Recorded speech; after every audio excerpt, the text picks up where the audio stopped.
Good morning, Seal. This is Casual Esports Amateur League morning VOD playoff action coming at you. AMO hosting yet again on this. You know, when you have the best laid plans for the whole week set out, and then everything just gets a wrench thrown completely in it when you're told you have to do something in the afternoon that you weren't anticipating. So I moved the rest of my schedule around so I could get this playoff match to you guys before the weekend. This did happen a few days ago because once again it is a VOD playoff match, but I want to make sure they were all done before we got into any more of the next round. It's going to be a hype match. This is coming from the Ionia division. We got the number 1 seed Imagine Mountain out of the Imagine organization versus the Silverbacks, a team full of players that have been known to voice their opinions to and fro, but they usually back it up with really good gameplay from themselves. So I'm really excited to get this match underway. There's you see the picks. Bands Imagine has selected red side, very slightly different as most teams we've seen this season selecting blue in the playoffs, but we will see how that works out for them. Let's gonna go right on now over to the transition so we can get this match started. Masaki!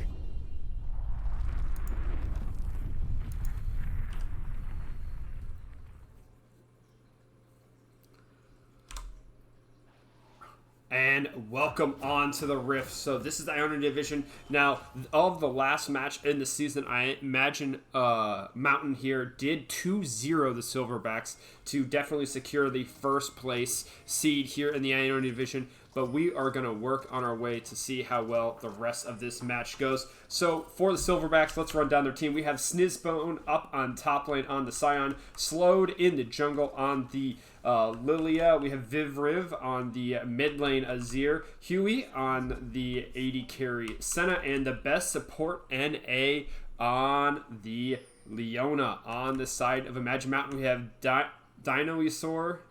I'm just going to call you Dinosaur. I know that's probably not correct, but that's what you get for putting funky letters in your name there. Mr. Gangplank and the Crazed Juggernaut on the Kindred Jungle. Monkey in the mid lane on the Syndra. I am Lucian in my mind, playing Jin. I hate you. I'm just going to call you Jin for the rest of this game. And then we have Stebby on the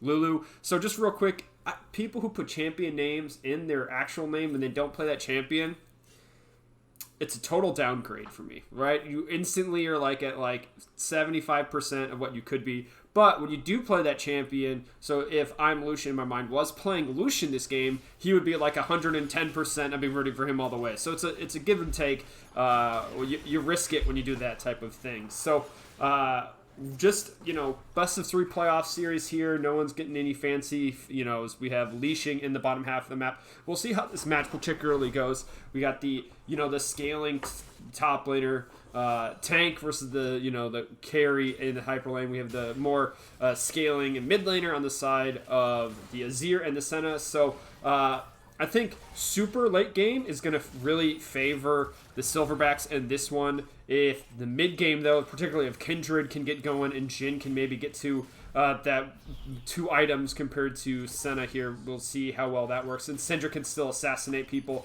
before Sion becomes too tanky and Senna gets too much range coming out from them. So we're going to do a little bit more analysis and maybe get into some paralysis here than the instant normal, play-by-play.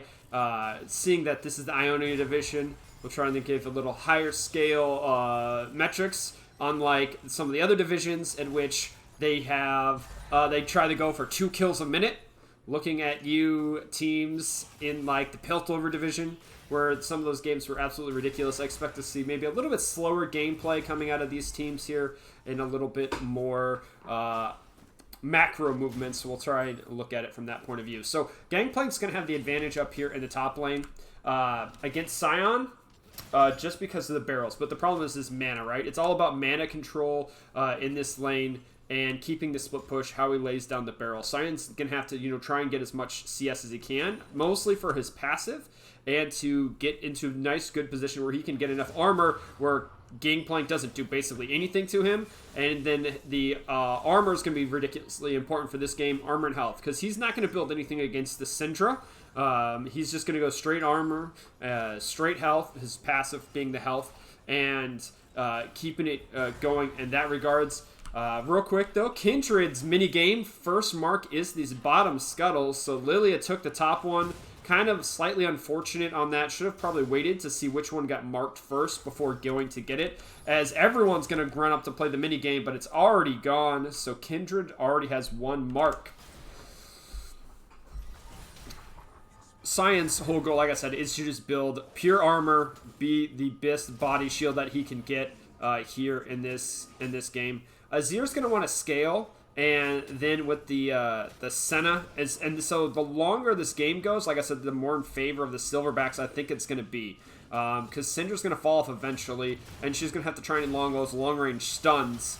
Because they don't really have any real engage on the side of Imagine Mountain. Look, they had got a Gangplank who's a nice split-pushing top lane and does some nice area effect wave control if he's there first to set up his barrels.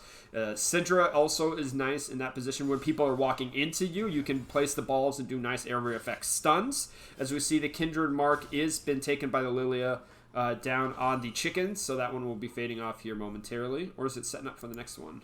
Chickens are gone, so not exactly sure what it's thinking about. And then the Lulu is a great, support in this regard, but it's not an engaged support like the Leona. So the team fights are basically going to have to be started and run by the Silverbacks, and since they can kind of control it, if they can get to the late game, they can be the ones to engage it, versus the mid game, they're not going to be quite tanky enough, they're not going to have enough damage on their carries, that they're going to have to play the team fights and the skirmishes very carefully, because that's, two items on like the Kindred, the Syndra, the Jhin are going to be more powerful than the two items on the Lilia, Azir, and Senna, particularly if everything is straight dead even in that regard. So this is kind of how the kits work out on that in particular. So we do have a Mountain, Imagine Mountain is going to be setting up here, as people do get their first backs in, as the Infernal Dragon did spawn. So we do have Infernal Dragon. Look, Gangplank is going for even extended laning phase. He's picked up a Cole for himself. The Jhin has not picked up really any pure offensive item in that regards, and just gone for tier 2 boots, right? So these are the type of things where you aren't expecting a lot of fighting super early on. You're expecting a really long, extended stay, as they're just trying to tank everything up. Gangplank up here with the CS advantage is going to be super important for Dinosaur, because he's getting all that extra gold from his passive is very important, as people are just trying to prevent the backs, as Lilia is taking the second the mark here on the Scuttle Crab. So playing the Kindred mini game, right? That's another very important aspect of how your teams wants to do it. And Kindred was able to get the first one, but set up nicely, as we do have a possible gank coming down here.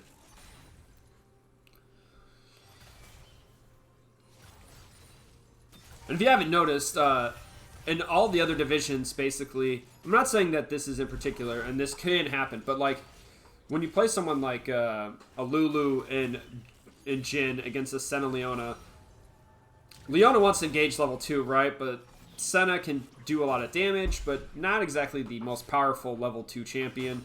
And, it's nice, different sort of counters. And there's not that hard engage, as normally we see in some of the other divisions. People with Leona or Nautilus or something like that have just been hard engaging level 2, fighting for it, and then just all inning no matter what happened anyway. And we're at 8 minutes almost, and all we have so far is Lilia, and Kindred playing the mini game, and that's kind of their movements, and everyone's just been CSing. And now they're clearing out Vision, and Lilia is going straight back to yet again the marked creature. She's trying to keep that. Sometimes at some point in the game, you just want to leave the mark on. I know leaving it on your jungle camp sounds weird, but if Lilia just left this one alone and warded it to see if Kindred ever were to walk over to this direction, she could be in the position where she, the mark never resets. And if the mark never resets, that means that Kindred's not possibly getting stacks. Now, while she's getting blue buff, knowing that the mark's up there, Crazed Juggernaut here is taking the opportunity to clear out some pink wards, and now that he knows the vision's gone, the lanes are in neutral states in mid and in bot, knowing that Lilia is probably going to be top where the mark is, and the fact that blue buff is spawning as they're based on pathing, it's an open and free dragon. So the pathing and the mind games right now so far have gone in favor of the Kindred. Lilia, knowing that what was happening there, not knowing because she didn't 100% see it, but anticipating what's happening. The junglers are playing the mind game back and forth. Lilia's like, okay, I'll take this Scuttle Crab, right? I'll take Shelly, and we'll see if I can take this somewhere and get some tower plates.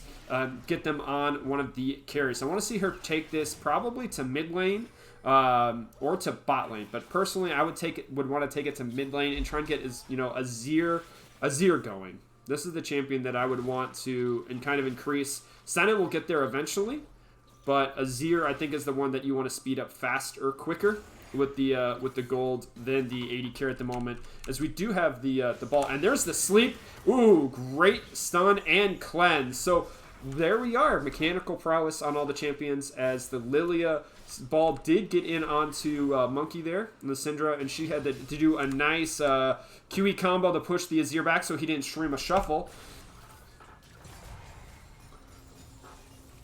But then had to burn the cleanse as well because the sleep did come through by the Lilia. So overall, 10 minutes, 0 kills, gold, like 100 gold difference. It's going to be slightly right now in favor of the Silverbacks, which is kind of surprising, honestly, because of Gangplank's ability. But the CS discrepancy in the jungle, I must be paying a lot towards that on how that's going. Ooh, Leona pops the ult, and that's going to burn the flash coming out of Jhin. And so this is where the boots are going to pay off, as Jin's going to be able to, move around quickly in lane to help dissuade any further engage on the side of the Silverbacks.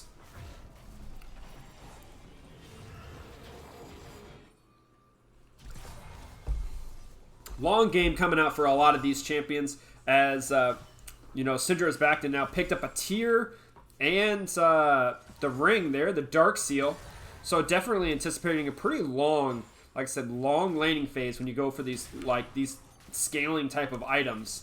In particular, as the 80 carries are just once again firing. And Kindred's waiting to see if she can bait them stepping forward.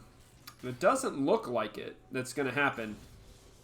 No objective for another 2.5 minutes here, as yet again Kindred's mark has gone on that Gromp.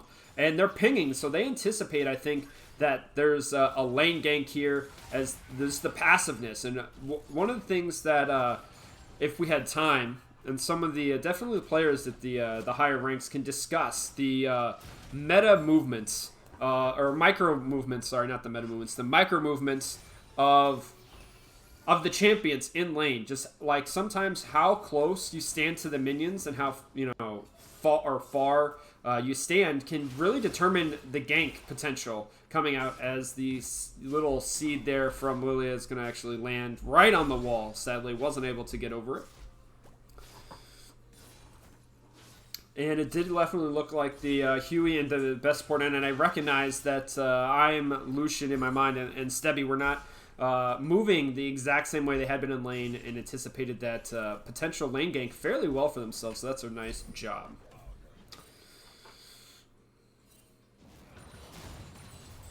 Also, okay, so Lilia did spawn the Scuttlecrat or Shelly down here in mid lane. It's going to hand the gold over to Azir, like I don't want to say predicted, but anticipated and wanted, as Syndra and Azir just going to kind of trade off here. Dragon is going to be in 1 minute, so she didn't have much time left and did have to drop that one. Handing it over to Azir, definitely should get Azir closer to that first item and trying to push out or survive this lane, because Azir did have to go for the I call it the necklace, but apparently it's a charm bracelet thing. It's definitely a magic resist that you need to kind of get against the Syndra, as Kindred's gone in for a little bit of an invade here. Definitely I think was seen on the way. It's going to have to, there's the knockout. Probably going to have our first death, is pop the ultimate. There is the Shurima Shuffle, pushing the Kindred out of the ultimate. Excellent job by Vivriv, with the help of Sign, getting first blood. So the first overstep actually comes on the side of Imagine Mountain, and that's going to be first blood, handed over to the mid laner in the great position here.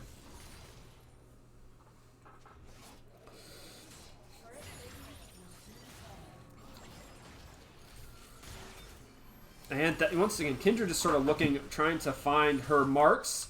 She only has 1 mark so far, so at 13, almost 14 minutes, that is really good for the side of Silverbacks to keep Kindred marks down. We can sort of check in on the difference here to see where Cyan is. Already has 503 max health from his additional passive, and Senna, is at 21 stacks on her scaling passive. So the scaling side is slowly getting there for the side of Silverbacks.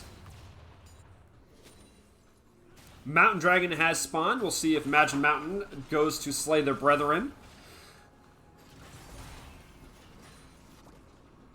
As vision control is not going down on that side. Scuttle, I think, is going to be spawning here in this area momentarily as well. So we do have Senna is on the Kraken Slayer already. So excellent job there, as once again Jin stopped to get tier 2 boots before anything else.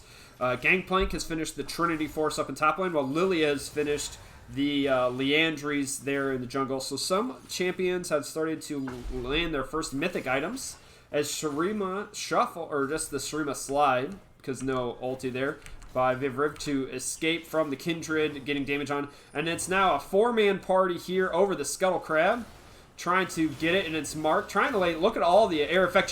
Current Cold's going to open up and teleport from Cyan's going to start body block these things, and flash ult by Monkey is going to take down Huey, and now Cyan's now fighting, trying to finish someone up, and Kindred's going to jump over, and it looks like not going to be enough, as a double kill on the side of Lilia onto the enemy jungler. There's the Cyan with the Q. Oh, sorry, Vivriv's going to be taking that one. Gangplank's teleport down as well. He's trying to face it in on the jungle, getting the auto attacks. Nope, there's the proc. Another Cyan Q is going to finish that one to help with Leona, and Dragon's been started. Cyan ulting in onto the Jin, who's going to keep on fighting. He's going to keep on auto attack as we're going to focus in on that fight. Jin's going to flash in with the auto attack, does get one, but Dragon's going to go over to the side of Silverbacks. Excellent job on them and the team fight and the coordination, the ins and outs, layering the CC and taking the objective all at once. They were there first. They had better zone control in the skirmish.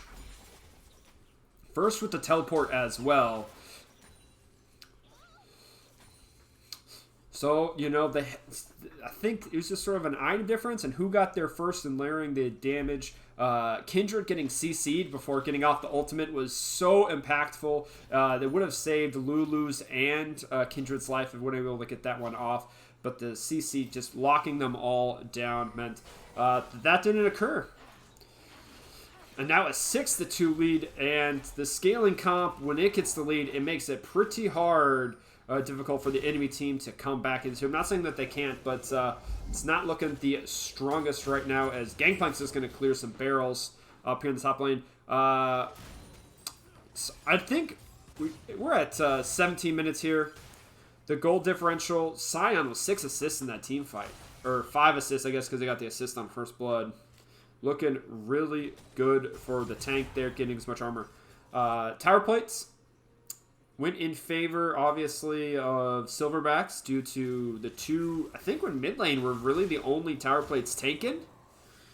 I think every other, maybe 1 or 2 in the top lane, but none in the bot lane. So Azir, I think, was getting the richest off the tower plates with the help of that Shelly there. So we'll see if they want to go for Susan. Shelly number 2.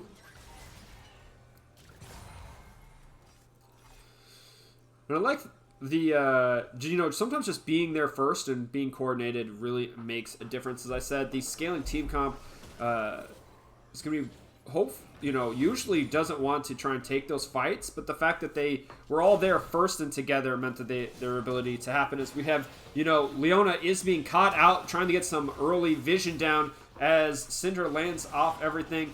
And in goes Leona, tries. There's the Kindra ultimate, and see if she's getting shuffled right up, but he's going to flash back into it. Finish on gank pull, lays down on top of it. Setta's coming down from the bot lane, and it's going to happen as the Zir soldiers are going to all their attacking. That such long range double kill comes in on from them with Jin and going down. There's the Senna with the snare and the auto attack, and Vivriv is now on a killing spree on this Azir. It's looking super strong here in the mid lane, as the top laners are duking it out. there. So we'll see how much damage. Cyan with the ultimate onto the Gangplank is not finished off the Q for the knockup. He's trying to take down the Gangplank. I think he may be able to if there's enough. Q is, yes, enough to take him down as Azir takes tower number 1. As it looks like it's going to be a 33 to 20, almost 29k gold difference here. And Kindred still on mark number 1. Hasn't been able to pick up anything on the jungle camps. Hasn't been able to pick up any marks on any champions yet. As Sion's going to take the top tower. As everything is looking like it's going to be in favor of Silverbacks here at 20 minutes.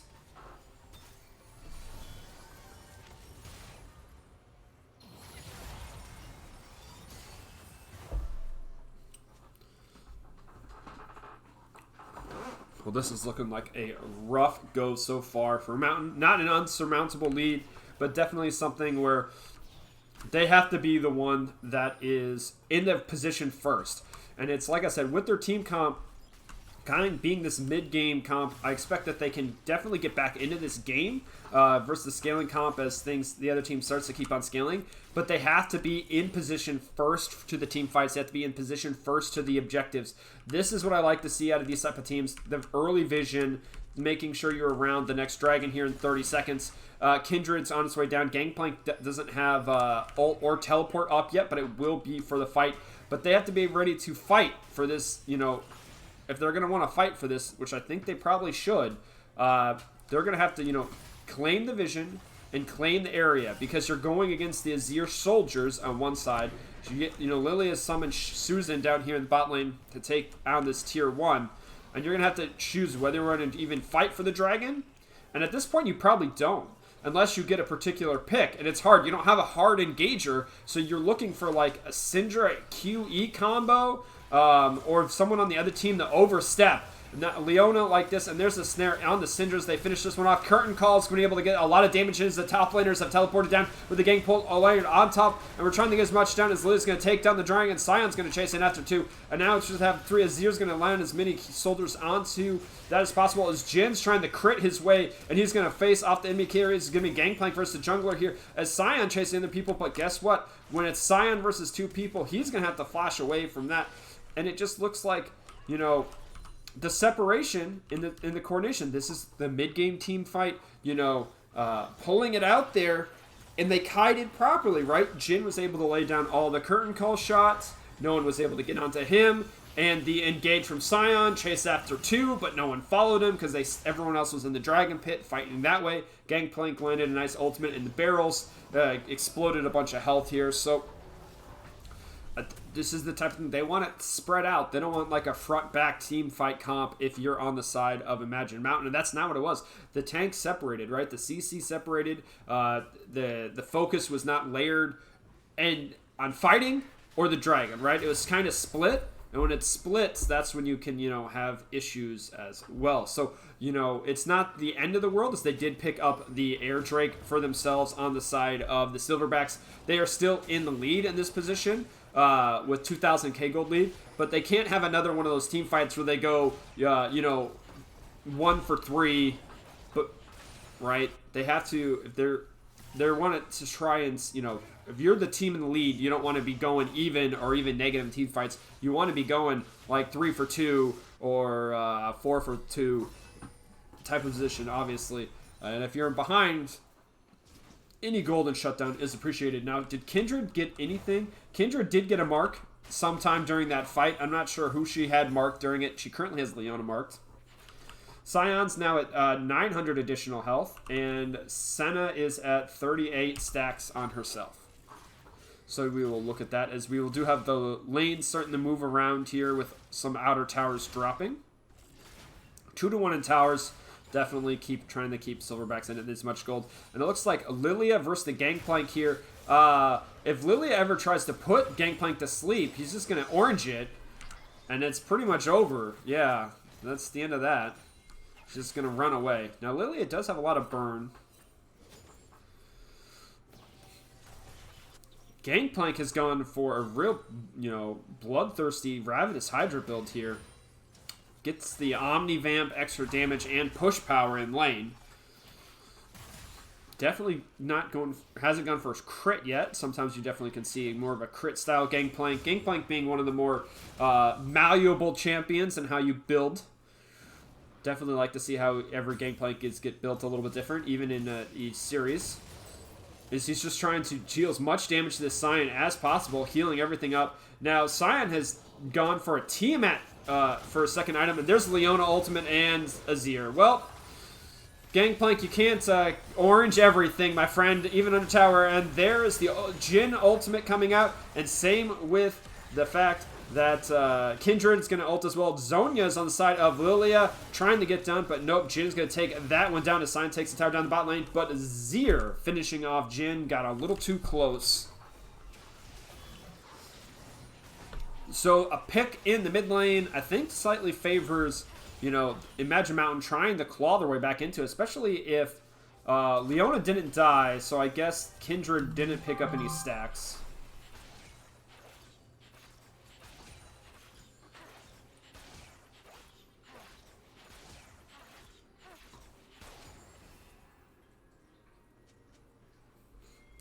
Okay, there. Go back on this. Okay, next objective here. Another Air Drake here in about 50 seconds.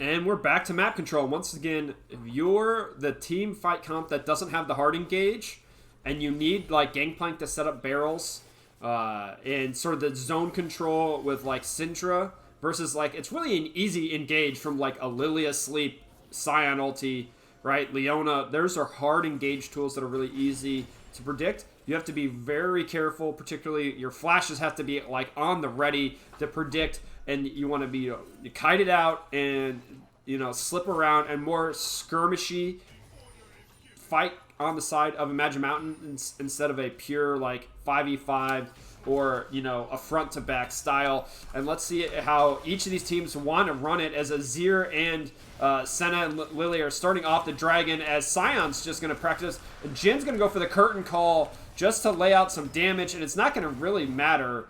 He's just going to blast cone his way out of there. So nothing really happened because they just, you know, it is just the third dragon for them. They can hand it over. They didn't have to fight it if they didn't like what was happening with the comp. As we now see, Sion finally picked up the Bramble Vest. Did actually go for the Titanic Hydra for the dual pushing to try and push against the Gangplank in the side lanes. Personally, I would have liked to see the Bramble Vest first come in before you completed this, as you know, Leona's going to get caught, and he's going to have to flash out as Gale Force coming in. And it does look like Lilia gets caught as well. Senna ult's going to come rescue, do lots of damage. But there's the barrels from Gangplank finishing off, as well as, you know, trying to put people to sleep. And their ults are just being spent right and left. And the fact that we have Kindred and the, you know, dashing in and out, trying to get anything, as Sion's now trying to tank things as well. Gangplank's going to try to get in on to the Senna's not going to happen. And sorry, does actually take down with the burn there. Lily's going to jump in onto the enemy. Jungler's going to finish that one off. Jhin looking to get a fourth crit shot. It's just actually going to go in onto the tower. And a 1-for-1 trade for, I guess, 1-for-2 trade in favor of Silverbacks here, but they weren't able to take an objective off of it, and they had to back off. So overall, good defense on the side of Imagine Mountain. The problem is you're just running into such a scaling comp. Like Senna, Sion just constantly are always scaling. Although Senna has yet to pick up a kill, and being 0, 4, and 6. If that's one of the blessings, I guess, if you are Imagine Mountain, that Senna hasn't got fed yet. But Azir being 6, 1, and 6, absolutely, you know, shredding in these team fights. The Sand Shoulders are doing their jobs very well.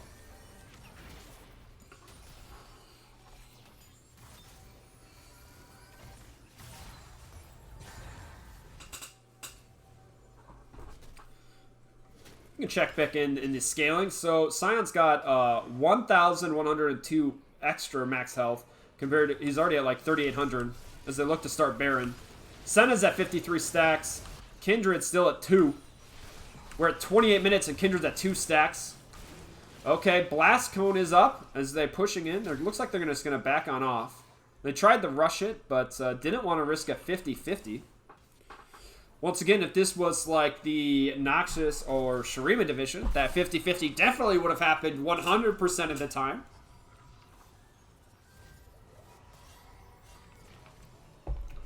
If you want to check out any of our 50-50 plays, go ahead and check out the playlist highlights on our YouTube channel. The match earlier this week had about a dozen of them. And by a dozen of them, I mean like 6 in a 3-game series, but it was absolutely crazy. And there was another one the other day from the vodcast of back-to-back plays, 50-50s, that was very nice by Rin, the Heckerums. So definitely check those out. And, you know, support people at all divisions coming in. So let's break down once again where we're at. The scaling team, just, you know, the gold lead is at 1,000. It was kind of up to 3 to 4. They haven't been pressing their lead as much as you'd like, but once again, they're kind of scaling. They're kind of waiting for the Senna to get to, like, what, 3-4 items, Azir to get 3-4 items, and they're just not quite there yet before they feel probably super comfortable, really hard pushing their lead and their advantages. The Scion's done fairly nicely for himself in the sideline, 3-0-7 against the Gangplank here has looked good. So I think they're just sort of waiting for the next objective here in the 1 minute, and they're going to go for Soul Air, so they're not really pressing the tempo, which is nice in one regards, but that means if you're not pressing the tempo and not collecting, you know, the enemy jungle and pushing and taking towers, the enemy team is allowing to,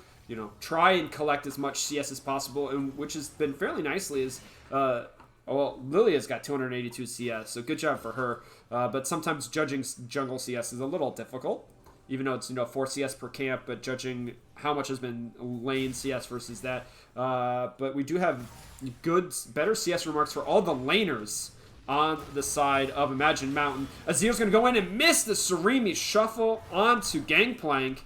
And with one zone control down, that may be difficult, particularly the Kindred ulted that we have seen the Viv run very nicely. Jin's going to open the curtain call before the Dragon spawns here to lay down some poke damage. And Gangplank's going to go in there as well. It looks like we're going to have a stun as Cinder's laid down. Senna ult's going to come up with some shield to deal some additional damage. And who's going to drop? There's the Kindred ultimate, trying to keep people alive. Stizzbone is actually slept on the outside of it. He did not follow. And down goes the Gangplank. And Azir is going to be trying to lay down more shoulders and the help of Senna laying poke over the wall. Lily is going to get the blue smite, trying to get in on the backline. But Jin's laying down all the crits as possibly can. Sorry, that's Kindred laying down crits. And now Senna's going to be laying down as Lulu and Syndra are up there, and they're shuffling over the wall is the Azir. Double kill actually for the Kindred, but Azir has gone unstoppable as we now have 2 carry, the mid laners and the supports left alive. After that, I think teammate Reno, Azir says, this dragon is mine. It's late enough in the game. I can just take it. Maybe. Monkey coming in. No. They're going to finish? No, he's going to go on out. Maybe looking for a kill on the back end here. It doesn't look like it's going to happen. So that is going to be Air Soul, Cloud Soul, going over to the Silverbacks after that. A really good team fight. And, you know, the Imagine Mountain, if they had, you know, been in the gold lead, I think that team fight would have went in their favor. Because, you know, they can kite back, and they have the ability to kind of lay down the barrels, the Gangplank ultimate, the Jin kind of long-range crit, the Syndra balls, Kindred, you know, ultimate as well. And they can kind of kite back slowly like they did through the jungle there and be able to, you know, take out the tank and deal the damage. And if Silverbacks go too far, particularly like if Azir or Senna step too far forward, they can definitely get taken down. But the scaling team comp did right. They just slowly marched forward. And eventually, Lilia got a little too far, I think, in towards the end there, maybe a little greedy to get additional kills. But, you know, they won the team fight, or they broke even in team fight, sorry, but were in able position to take the Air Soul. And that's what matters, right? They now have the Air, and it's just going to be able, the extra movement speed is going to be really important, particularly for their carries and how everything's going to be going for them. Although movement speed ain't gonna help you if you just walk too far forward, and that's rough for the side of the Senna there. As Azir's going to go over the wall. Shrima shuffle, Gangplank back into the ult Q from Sion with the ultimate. So one pick for another. And it looks like they're picking up. And the fact that the Scuttle Crab is still spawning on, or the Kindred mark still spawning on the Scuttle Crab means Kindred only has 3 marks. I'm going to guess 2 of those are champions. So not even at 4 marks yet. As Sion's going to be teleporting in here as Kindred and the rest of Imagine Mountain look to be pulling people towards the Baron and out of the split push. So if their goal is to stop the split push, good job as a, QE combo with this root onto Sion. Oh my gosh, look at all. He dealt a full damage combo. Is going to go for the Q over the wall. Not going to Azir Soldiers deal so much with the Leona ult. Senna ult's not going to be able to take down anyone because there's the Kindred ult. Jhin ult's going to return the favor. We're going to see if Jhin lands anything onto any of them. Nope, just on the outside of the range there. Man, Sion just took all of the damage. Didn't matter. Azir took a bunch as well. Got a little too close getting those Sand Soldiers over the wall. As he is going to go back. And direct to camera likes looking at the Azir back. And hanging out in the base, so... Okay, Baron's up. Elder Dragons in 2 minutes and 50 seconds. Gold is now shrunk. So even though with the advantage and the scaling comp, the side of the Silverbacks have not really pushed their advantage, and their gold is just steadily over the time of the game been shrinking minuscule moments by minuscule moments. This has to be like a CS differential. It's slowly growing, or Gangplank passive. That's definitely helping the overall team gold for Imagine Mountain, as otherwise it has been even in team fights for, I'm going to say, 15 minutes? 15 minutes it's been even across the board. Team fight-wise, objectives haven't really changed, as some outers have fallen slightly here or there. Other than that, nothing much has gone on. Other than the Dragons going over to Silverbacks. And then the Dragons going over the Silverbacks definitely keeps them in a really strong advantage, particularly if they get Elder. They get Elder Dragon. I think it's going to be pretty much donezo, game over for Mountain, because they'll just get obliterated. There's good siege potential on the side of Silverbacks with Azir and Senna with that extra range, sitting at 76 stacks.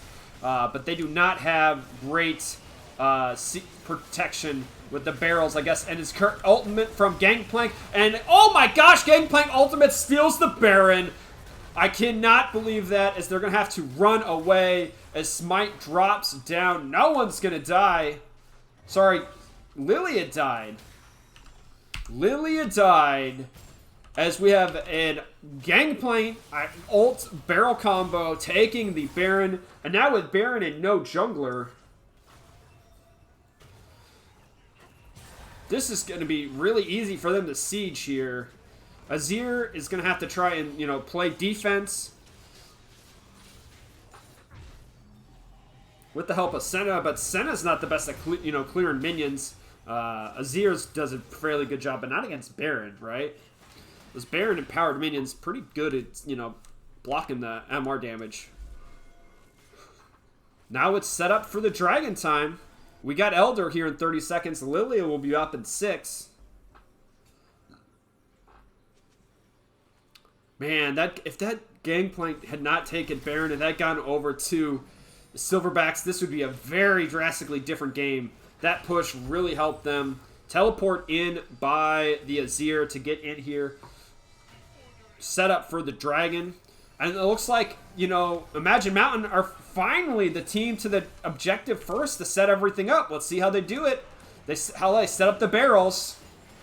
Lilia Sleep is going to be on 2. Is she going to pop it? She is not. Dragon's been started by AoE. And it's now going to be back to it. We're going to go big screen here. We're going to try and catch all the action on once here. As everything will have a front. There's the Gangplank ultimate. And Leona is going to land onto the Jin. Shroomish Shuffle's not going to push anyone back. As Sign's going to put it. And Lily's gone into the back line. As down goes the Sign in the front line because he got too far forward. And it looks like they're trying to chase. An excellent job on the side of Imagine Mountain and just kiting backwards the entire fight. This is exactly what they needed to be doing for this. And they're going to finish this off as Zier's pushed too far forward now. And he has been dropped. And down goes everyone as the Gangplank barrels deal all of the damage, picking up 3 kills with Syndra stealing another one. And this means now they're going to have Baron and Elder Dragon with only Lilia left up.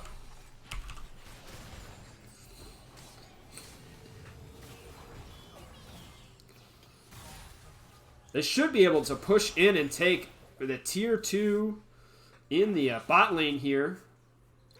I forgot to check the Baron power play, but it's definitely going to be one of the biggest ones we've seen so far in the Casual Esports Amateur League playoffs, because they were definitely down in gold, let's say, 500 to 1,000, and now they are up 6. So we are definitely looking at a potential 7,000 gold swing towards Imagine Mountain.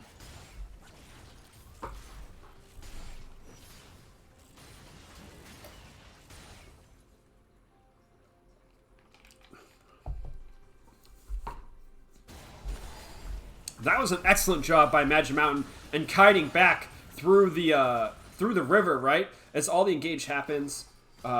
It was absolutely beautiful on how they did that. Just kiting back, laying all the abilities. Azir used the shuffles to prevent an engage by Gangplank, and it just didn't quite work. Sion got too far ahead of his carries, wasn't able to lay down the damage. As now we have, the enemy team Gangplank is, nearly full build here. Compared to anyone else, they're just going to be pushing in, and it doesn't particularly matter. Baron is off for the side, but they still have Elder, I think? Yeah, they still have Elder. It doesn't tell me how much longer they have Elder. I think Elder just fell off. Final item. So, we will see what happens for the rest of this, but it's definitely the gold being in favor. We're getting near the point where it doesn't matter as people finish up their items, but I'm surprised at how geez, I mean the mid-game team fight is what they're really is best. I mean, you think with Azir, Senna being level 15 is definitely falling behind. I mean 15 compared to 17 on the Jhin. As Gangplank, a nice stun, and that's going to be... Oh! Elder Dragon still up, takes down Senna. Great combo on the side of Monkey. As we now have 2 lanes pushing. I thought the Elder Dragon had dropped. As Gangplank and Syndra are definitely going to be taking the tier 1 down in bot and the inhibitor.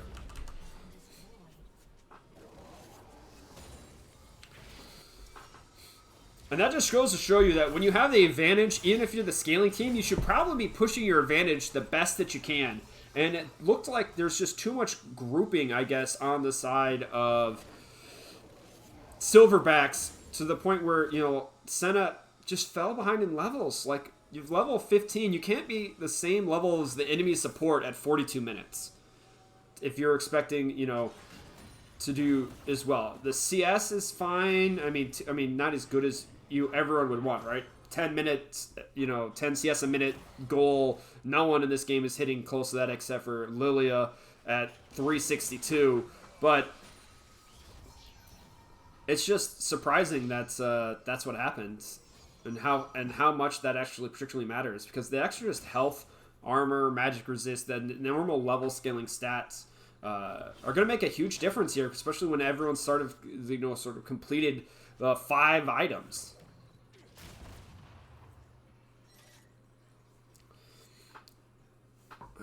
I mean, Jin's on 4 items, boots, and a QSS, compared to the Senna, who's on 3 items, boots, and parts of a 4th, right? as we have a teleport for Sion coming in here as we get ready to start up this Baron, and it is gone before he even shows up. Goes ult in, and he's going to miss, and it looks like as Kindred is actually going to have to pop ult. These Gangpalos coming is off on the side here. We're going to see if it's going to be enough damage. Sentinel does come across as Lily's gone golden here, as Senna is actually going to keep on trying to lay down as much area effect damage and healing, but Jin has now opened up the curtain call on the very super low members, as Leona is not blocking for anything, and down goes the Lilia, who actually does then maybe possibly rooted as they push up. So a very, very fast Baron take on the side of Imagine Mountain.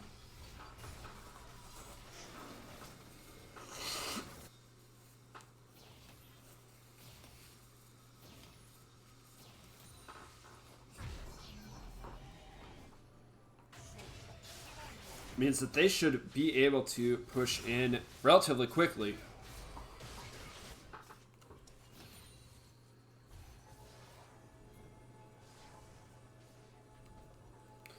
And we have Elder Dragon number 2 spawned.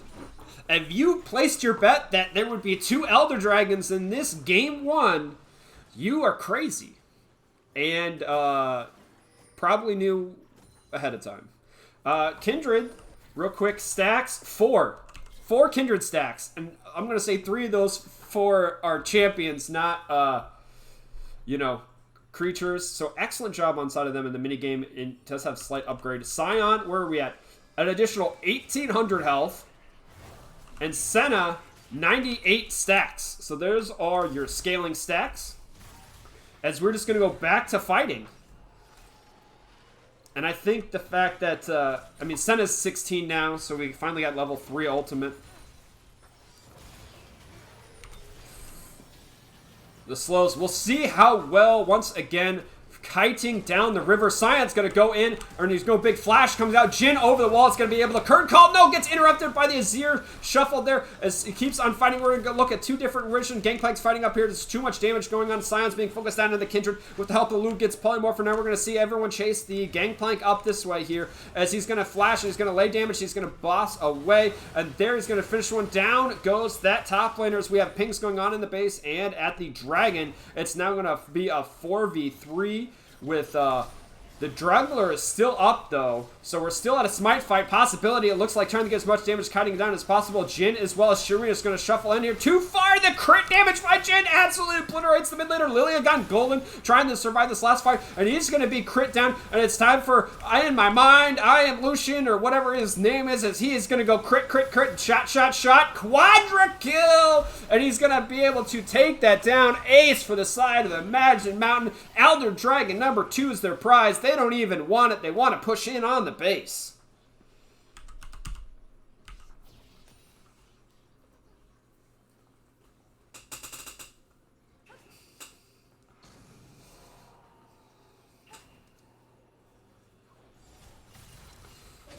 Oh, with 280 carries. Sion's back up already. He died so early. It's not going to matter. You know, Gangplank ultimate now being dropped to protect them and teleporting in on the minion, and the speed up boost as they're just going to finish this one off. Kindred ult to prevent any death, as this game is going to go over to Imagine Mountain. What a crazy level 1 game 1 match in the Ionia division semifinals between Imagine Mountain and the Silverbacks. The comeback is real, particularly against the scaling team comp that Silverbacks ran. I'm very impressed at the team fight coordination on the side of Imagine Mountain, able to pull out the victory. Gangplank with the steal on the Baron with the ultimate barrel combination, and that one fight around the first Elder and the second Elder actually just really did secure it for the Silverbacks. So let's flip over to some of the end game stats here, and I'll see if this one shows me the gold difference. It does. I'm really happy about that. Okay, so there are your end game stats if you can see them, and then we'll show you the gold difference and the swings, the ups and downs on how that happened for this. Is this in one of those things that's in particular? So let's scroll down here. Right, if you're the scaling team comp and you get to this 4.5, it's 4.7 thousand at 20 minutes, you are looking super, super positive, right? At this point, you may lose a kill here, but you took the dragon, and then you gave up a tower and some kills, right? So you're looking really good here at 20 minutes, particularly in this, and then they just didn't push any advantage. Like, we have skirmishes, and they take some dragons, but they lose a couple towers, and the skirmishes are even, basically, across the board, and it just sort of flatlines for, what, 20 minutes? I mean, what are we looking at? 20 minutes to 36 minutes. 15, 16 minutes. It just flatlines. And if you're the scaling team comp, you want this to be slowly creeping up and up and up, right? You don't want to see a flat line. Flat line means you're not scaling as best as that is what you want. So, and then the Baron steal. The Baron steal, I don't know if that broke morale or if it just gave a ridiculous amount of confidence to Imagine Mountain and how they played, particularly going into the next 2 team fights, the giant red circles here. But you can tell that the Baron play there's the game changer right here, the Baron. So congratulations to Dinosaur on stealing the Baron and sending your team off to victory. I'm going to leave this up here on screen for the final stats for everyone to see as I can get it situated properly. There's that. And I will switch on over and get ready for game number 2.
Welcome back, everyone, to game number 2 between the Silverbacks, trying to do a comeback here in this series as Imagine Mountain took game number 1. This has been a game 1 was actually really, really good.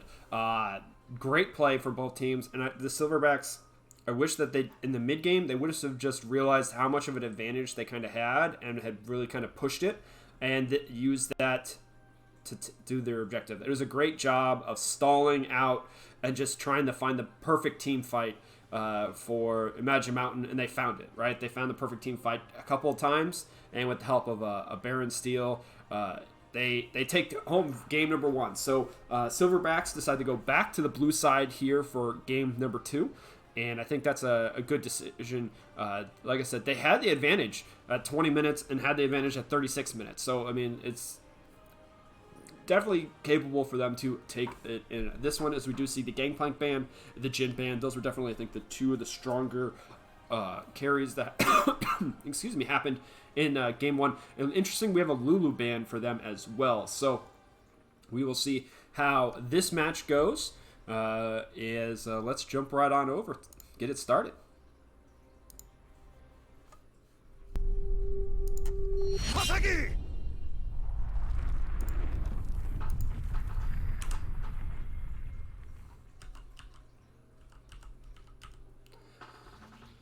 Okay, so as everything's run on out, we're going to go back down the lineups. We have the Snisbone back on the sign in the top lane. He had like almost 2,000 health passive. We'll see if he can get that high again in this game. Slowed on the Zac jungle. This time Vivriv on the Orianna, Huey on the Tristana, and the Best Sport NA on the Lux. They are going to be going into Dinosaur on the Camille. Let's see how fast she is with the hook shot.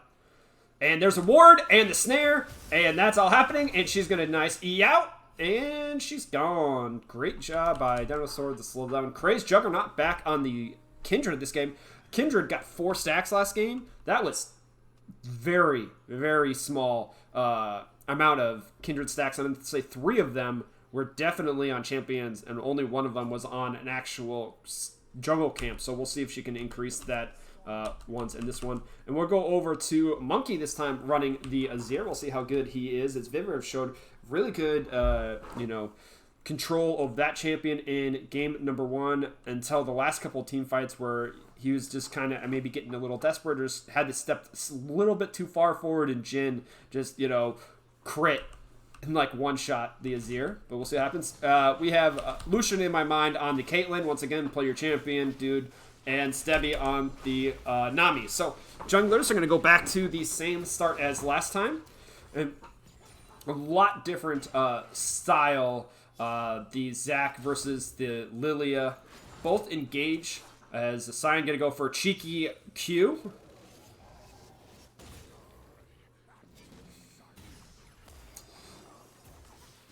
That silver Sion play right there, Snisbone.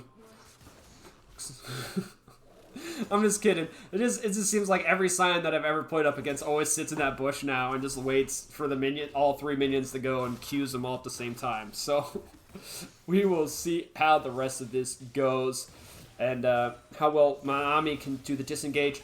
A little bit better zone control, I guess, from Azir versus compared to the Gangplank.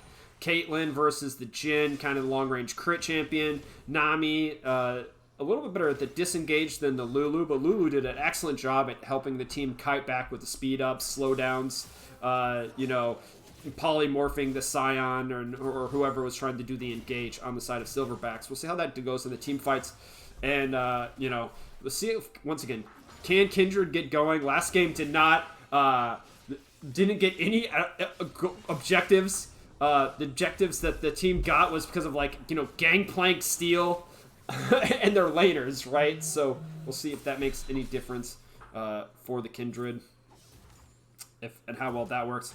This poke lane down here in the bot lane. Zac with a nice gank here is making the Azir flash out. So Slowed getting another early gank. As yet again, the bottom scuttle is going to be the first one in the matchup here, being the mark, the mini game.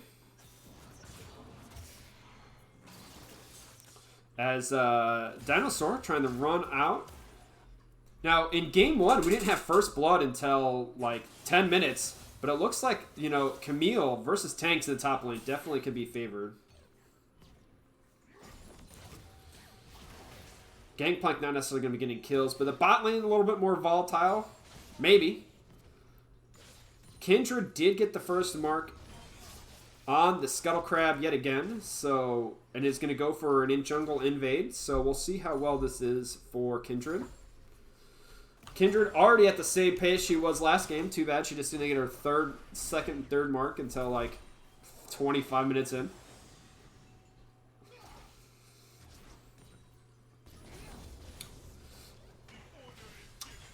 And stylistic, so I want to say, just style-wise, I think the lanes are going a lot more aggressive here in Game 2 than in Game 1. Maybe it's the champions that are there. Gangplank Scion is not really where you're going to kill lane, and it's a whole lot going on there. I mean, And this is more poking action in this bot lane compared to like Leona versus the Lulu, where Leona just dances around in lane waiting and then tries to find engage, but you can't really engage because it's a Lulu, right? She just polymorphs and stops that prevention. Kindred's gone for a little bit more aggressive jungle pathing and getting deep wards in, trying to track the Zac. It's a little bit slower than the Lilia. Okay, so it's a lot slower than the Lilia in the jungle clear.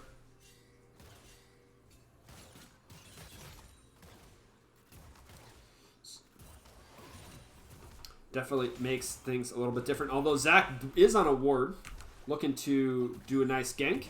And this is the that Kindred early ganking, and he's going to pull the Caitlyn in, and there's the summon. They're all in, trying to get the first blood. Flash out with the net with one more auto crit. Does drop the Q as well. Ignite dropped by Lux here. Heal burnt by the Tristana. Not sure why heal was needed.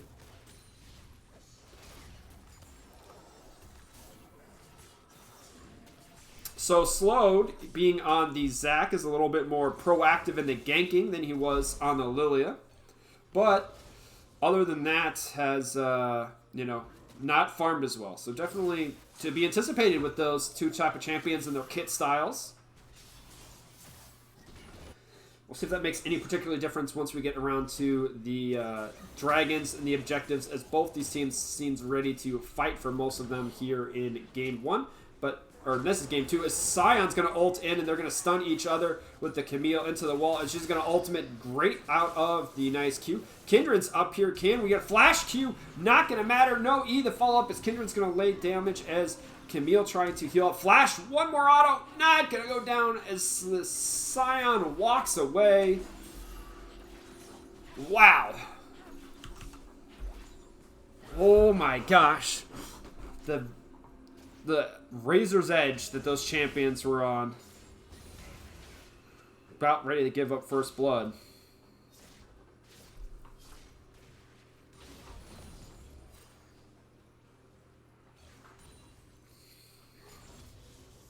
It's another Infernal Dragon as the first dragon. As Zac's down here did get the second mark, so Scuttle Crabs, with the Kindred being top. Nice ultimate by Orianna as Shurima Shuffle is going to keep the Azir alive. Stepping everything is Monkey.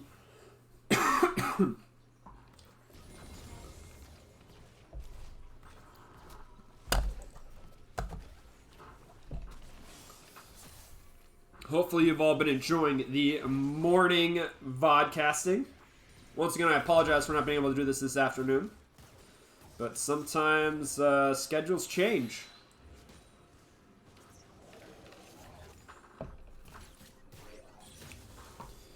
Okay, Azir's Flash is going to be back up.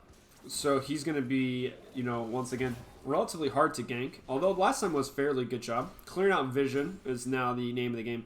And Kindred has started the Dragon yet again.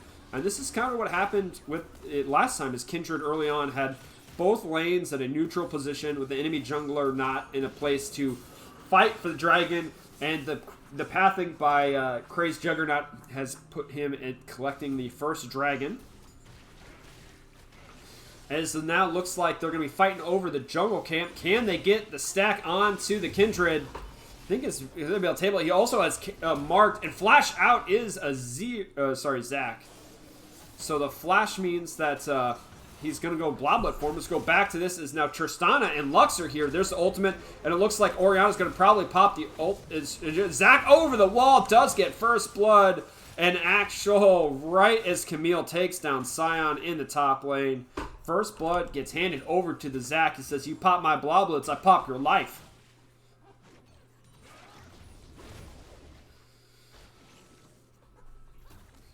Kindred's back up. Wasn't even able to get the stack on the camp either. And popping the Bloblets doesn't give you a stack either. So Kindred, once again, having a rough go at it. Picking up the stacks. Now, it's not the end-all be-all of the kit, but it definitely is helpful if you start picking them up. Shurima Shuffle into tower. Vivrev, he's going to have to shield himself. And nice ultimate to try and pull Azir off.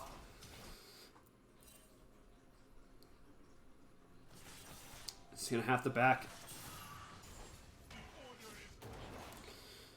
Okay, now, remember last in game 1, Shelly was taken by the Lilia, knowing that the enemy jungler was on Dragon, but they had the team fight, so now Kindred going for the mark, Zach's going for the gank, and this is what happens when you can be kind of greedy on the side of a jungler, and the camp's not even there.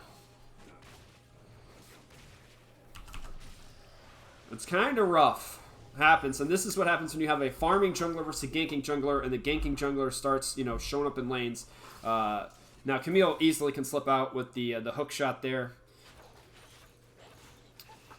Kindred's gonna have to go back to the farm. Zach doesn't particularly care. He can fall behind in CS. And there's the mark. We'll see. Lux has come up here with support. So is Nami, as the supports mirror each other. Mid laners are here as well. No teleport for Camille, so Sion's going to make it here first, possibly with the ultimate. Kindred's going to try and get into smite range. Who's it going to go to? Goes over to the side. Lux Laser on top, as well as Nami with the disengage ultimate. Great tidal wave. But Zach was able to win the smite fight against the Kindred, picking up Shelly.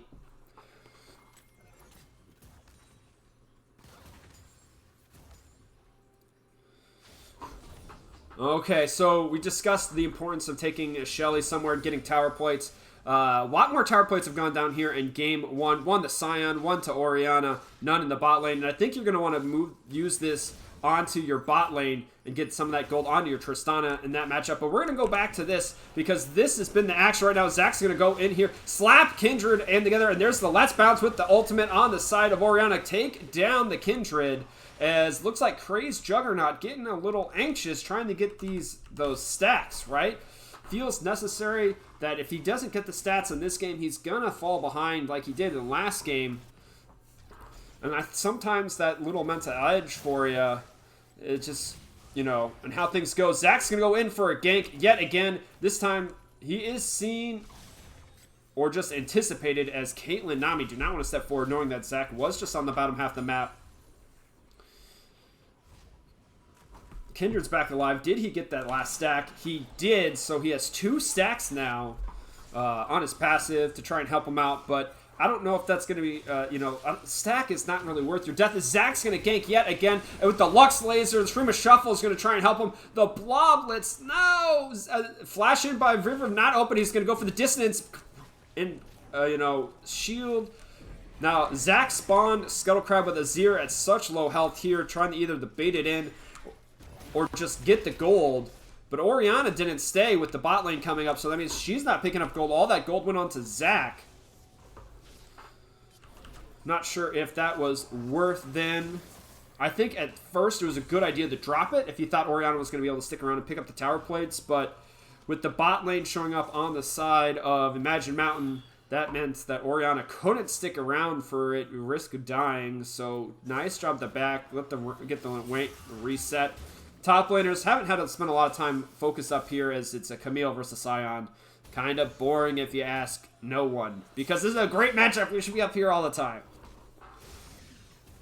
But we should also be in the bot lane and the jungle. The jungle matchup is just sort of, in the early game, the easiest to sort of track because that's where the champions are moving and causing the most action. Unless it's crazy. So we're 13 and a half minutes here and it's only 2-1 in kills. Sion's going to back here. Ooh. Wow, that was close. And with the, Kindred being here first, this is what I wanted to see out of Imagine Mountain with their team comp. They have to make it to objectives first. Lux Laser with the steal. The best support in NA has taken that dragon. Oh, Sion Ultimate's like, yeah, let's get in. Let's fight this. He finds into all the terrain. Oh my gosh, formed right and poor Nami. And there's the Orianna ultimate to help take down on Sion with the Zach as well, slamming Caitlyn and Azir together. Tristana's going to get in there and jump ahead. Zach's going to tank this one. Does he have Bloblets? He does. Teleport not available for anyone, so Huey's going to have to try and protect the jungler, and then he's going to just have to try and jump out as Zach is going to die. Orianna with the shield. There's the Zach Q finishing that one off. Camille's going to hook shot her way in and does get onto the enemy carriers, but there are the bombs. Nice ultimate to dodge some of the damage. Trying to get finishes off the enemy carrier, but explodes explosions. Oriana takes down that one. Now Azir's, oh, Nami's back alive. She's come back down to the feed fight. Azir's going to try and shuffle and takes down the enemy mid laner. Now it's support and top laner. Oh, Kindred's here as well. He's going to flash in with the Q. Sion still dealing out, taking down the enemy Azir as finally everything has died. He's going to now get 1, 2, 3, 4. Ah, does not get the demolish proc on the tower.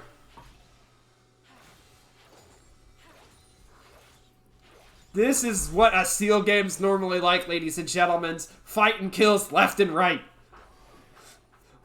None of this passive first kill at 17 minutes stuff that happened in game 1.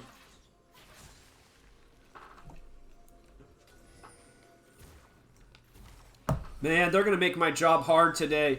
We have steals of Barons in game 1. Into stuff and here in game 2. Oh my gosh. Kindred yet again getting caught trying to go. Nami ultimate just for the knockup. But there's the ultimate. Lux laser not able to finish one off. Jump in on the Tristana. There's 1. There's 2. Can't. Okay. Jumped the wrong direction, I think. If tried to jump in and take out the Caitlyn. Maybe could have.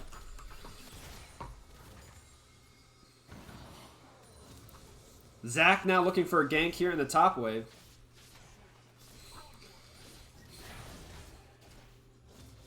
Once again, the Silverbacks have the gold lead early on in this game, just like they did in game 1. Let's see how they can press their the advantage in Temple. They have a team comp that kind of wants to play the mid game to late game a little bit more proactively than their last team comp, where I think they just tried to outscale, knowing that they had the scaling. As Zac's going to go in here, we're going to have double tanks in. Sion's going to whiff the ultimate, as Zac has nothing but Let's bounces around into a nice Q from Sion, trying to get the stun. And can she get the...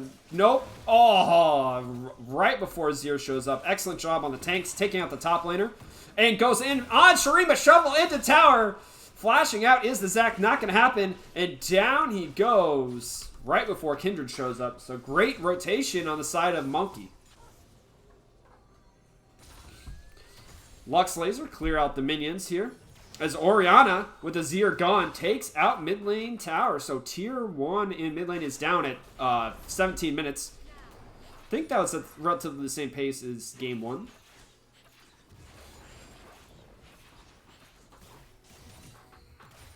Now looking on the rotation down towards this bot lane. Sion on the tower here, trying to get into some procs. Real quick, Sion, 643 additional health. Kindred, 3 procs on her passive. And we have another one on the Scuttle Crab. Oh, great. It doesn't even matter that someone on the enemy team got it. Oriana with the ultimate meant that they had to focus in, as Tristana's going to get engaged on by... not going to matter. It just matters that, you know, Kindred didn't get the crab, right? Because Kindred, keeping Kindred marks off Kindred is what matters if you're the side of Silverbacks here. Okay, Camille versus Lux and Tristana. Tristana does not really care. She's just trying to clear out, deal as much damage to this tower as possible. Dragon spawning in 30 seconds. Sion does not have teleport, and Azir does. As Tristana does take the tier 1 here in bot lane. Let's see how these teams want to set up for it. As they clear up. And the team, I think, that's usually had the better setup has been the one, kind of the winner. Although, we have had a Lux ult steal and already this game, so nothing is unpredicted.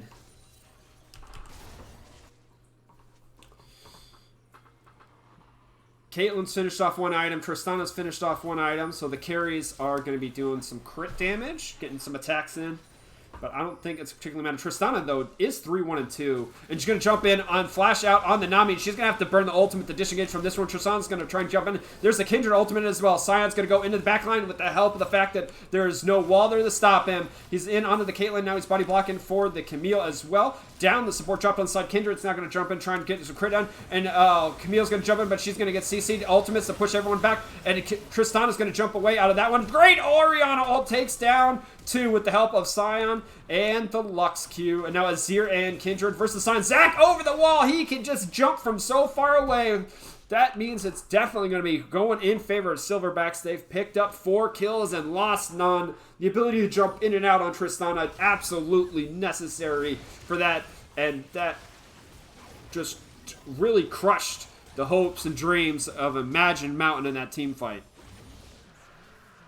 Also, the terrain change, particularly right here, means that Cyan has gone through this gap now twice. And that's really to get into the bat line. Normally that wall would have been there, but really, you know, got playing well on the side of Silverbacks on, you know, the small sort of slight changes to their favor. I'm very impressed by that.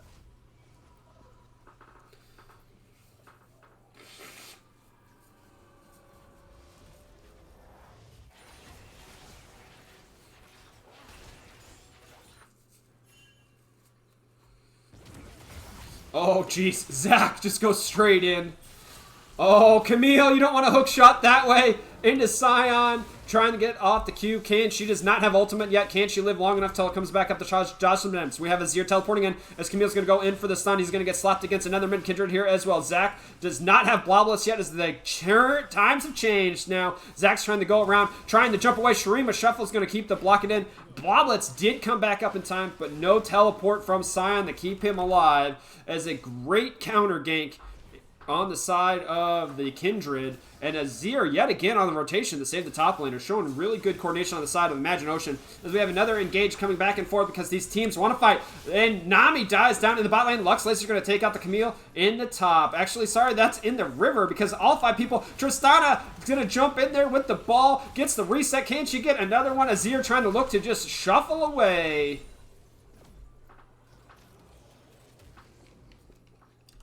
That's 8 kills now. Silverbacks are definitely pushing their advantage in this game. And right here at 21 minutes, they're just like, that's it. We're going to be doing Baron. Can they secure the Baron this time? There's no gangplank to stop them.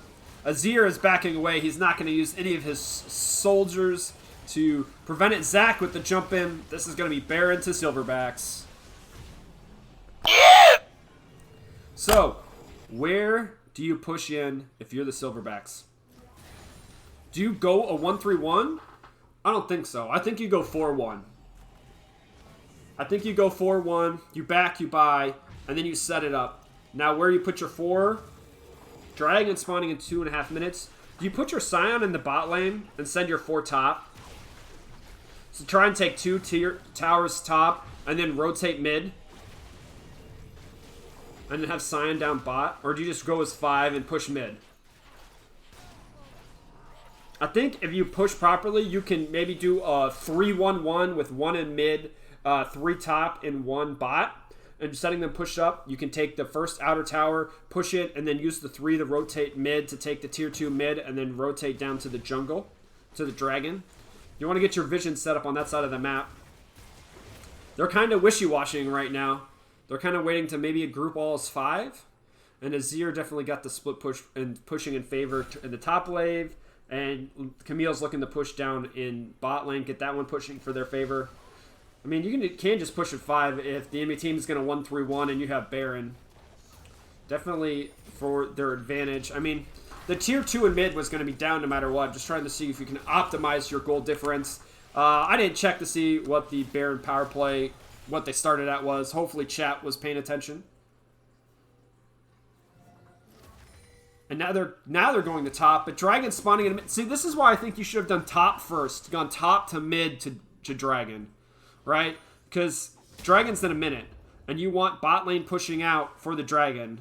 Unless you're just going to ignore the Dragon and be like, it's only going to be our 3rd Dragon, 2nd mountain. They can have it if they want to fight for it.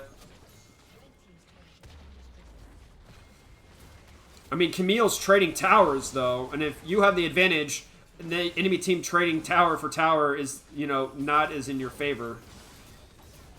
I mean, they're tier 2, like I said.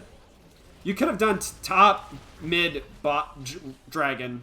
And you could have had someone pushing in bot against Camille and could have lost that tower. Just trying to optimize here for the side of Silverbacks. But I'm not saying their play was wrong. I'm just saying that, like, if you wanted to like 100% optimize it from a spectator, you know, 7-day later point of view. We'll see here as they go in for the engage. And this allowed the other team to sort of set up for the dragon, right? And if you had done the other direction, you could have set up better. But we'll see how it turns out. As the side is Imagine Dragon played the Dragon fights very well at the end of Game 1 to take home the victory. We'll see if the Silverbacks with a much better kill and gold lead, and this one can do better in the team fights. Now they have the same type of engage, but they have a little bit longer range poke here, a better zone control, I think, for themselves, as they're just going to slowly push them out. And I think this is the right thing to do. I don't think you want to fight them at the Dragon. I think you just want to take the Dragon and make sure that you focus all on the same objective at the same time. And they're doing a really good job at that and just trying to push them up. And now you can rotate to the bot lane.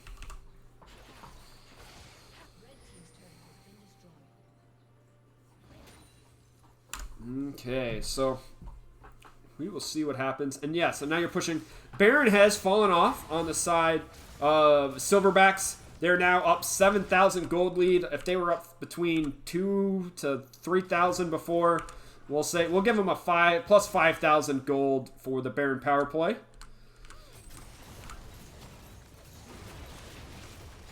And that tower just dropped so fast between Demolish and Tristana. Will they push it? Azir is seen backing. Now you have the traps. And it's now Sion and Zach's job to block the traps. Okay. Will we have a fight here? Lux Laser coming out. Nami ult as well. Supports have burnt the ultimates. Tristana, nice. Bomb is no one. Orianna maybe look to ult. No. Okay, so a nice disengage. Flip over the gold totals here. Zach has 2,000 to spend. Sion has 1,300. 1,000 on Tristana. 1,000 on the support. 1,000 on the AD carry. As we're going to... Nope, they sieged it back up. Okay, will they go in for the tower, or will they go back and spend their gold? Now, this is one of the things we can talk about is taking the inhibitor. If you take the inhibitor, that means you're going to have stronger spawning minions, right? The super minions in the lane. As Camille, oh my gosh, Tristana damage.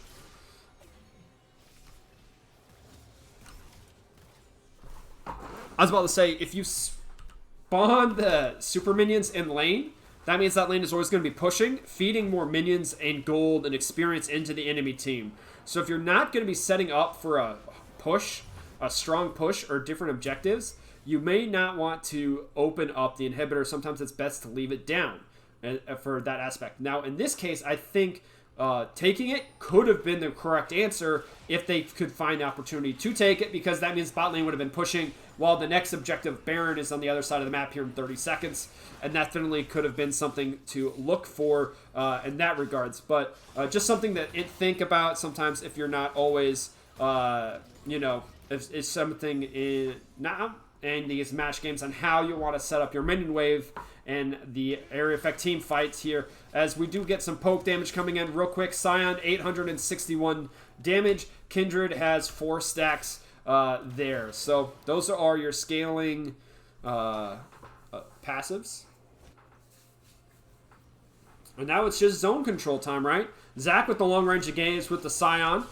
Camille over the wall onto the Zach. And there is the Sion ultimate. Looks like Camille's going to have to dodge around as everything's real big here. Gets in on the Tristana. Great ultimate on the side of Nami, but Azir goes trying to deal as much damage. But Zach goes into the backline on 3 members of the side of the enemy team, and Kindred's going to have to blow the passive. Azir's going to take down the Tristana, but there's the Kindred ultimate. It's actually going to keep Zach alive. It's now the kiting on the side of Imagine Mountain. Absolutely beautiful in these jungle fights for yet another game. Awesome job on the side of them as they were able to kite out all of the engage and CC plus the damage. And Azir over the wall perfectly in onto taking down the enemy carries. Now they are going to be doing Baron here. We already saw Lux get 1 Dragon Steel. Her ultimate is up.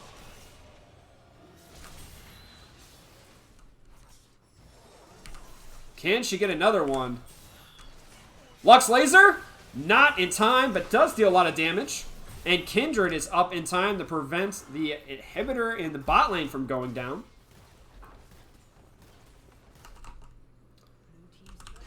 And it picked up a stack as that as well. Tristana's going to jump in and try and push off the Caitlyn. So, once again, the Silverbacks fall into the same overall trap in their team fighting technique.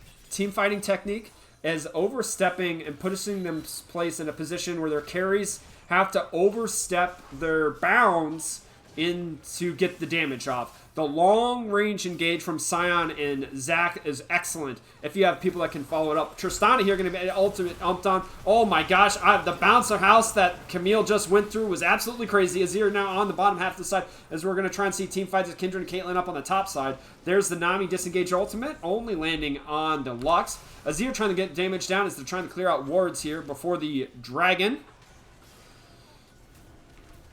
The fish is on a snare, misses. Azir's trying to land down some poke damage. And Zach's going to go, maybe Shreema shuffled away as Tristana follows that one. Is going to be able to get the other side as Azir should not get enough as the carries are now going to be dropping down to the side. This is River has gone golden on the Dragon because it was nearly going to kill it. Lux trying the body block for Sion. That's a weird statement. As the fact is Nami's going to take a lot of damage. Lux Laser is going to miss because the support already dead. Zach over the wall and onto the Caitlyn's. Their ability to take out the enemy carry is going to be happening as it does not matter with the rest of the team taking out Dragon. The Mountain Dragon doing a lot of work here is down goes. The Comet proc. The Comet proc. Lux with the kill. Camille's teleported back into the fight. Just jump in onto the Sion and the Lux. Now his Dragon actually did not go down as I think the did Orianna died to Dragon. I can't believe that. That's sorry. I thought that happened. Now Camille's trying to heal her up, but Sion does so much damage with the help of Lux at the healing shield. Teleport coming in from the Azir is going to happen. Lux laser onto Camille. Takes her out even after the ultimate. Azir with the Banshee's Veil is going to shuffle in here and take down the Lux. Now Sion's going to have the ultimate away from this as a Monkey's going to be chasing him. Blast coming back into the Dragon Pit.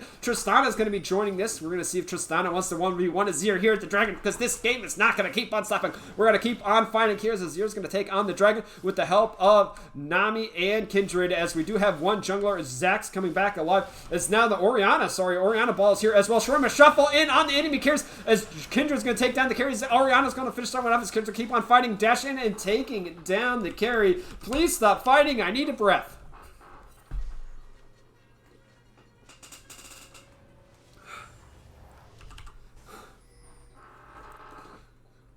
Jeez. Absolutely crazy. Absolutely crazy. This is SEAL action sometimes at its best coming at you as we have Silverbacks and Magic Mountain bringing you a great series here in this game. The steals and kills, outplays, and mechanics definitely on show. Lux Laser takes out almost all the minions there, trying to push off, trying to get everything down as once again it goes into the more traditional team fight on the side of Silverbacks with the two tanks in the front line and the two carries that and the I guess mage support here versus the unique fighting style skirmish of everyone does damage all the time and one support on the side of Mountain. And that's great to take out the tanks, particularly in the carries, if it's not like a really good, front to back team fight comp and the length of engage. And you definitely can see the styles for both these teams. When they both work, they're very successful at what they want to be doing. And when they don't work, it's kind of obvious at why they work, right? So, I mean, the Sion and Zach just over-engage in the kite back of the enemy team as Zach could get everyone super low, or same with Sion, but no one's there to finish off the kill. But when Tristana or Lux do get off the kills, then they get the resets, and then it just resets the team fight, and it goes way in favor of Silverbacks. But if they don't get the kills, then you have the kiting with the Caitlyn, the Kindred, the Azir, the Camille. Everyone's like dashing and slipping around the team fight, and just the mobility of those champions are, really just putting on a show, and it's something absolutely beautiful to watch when it goes right.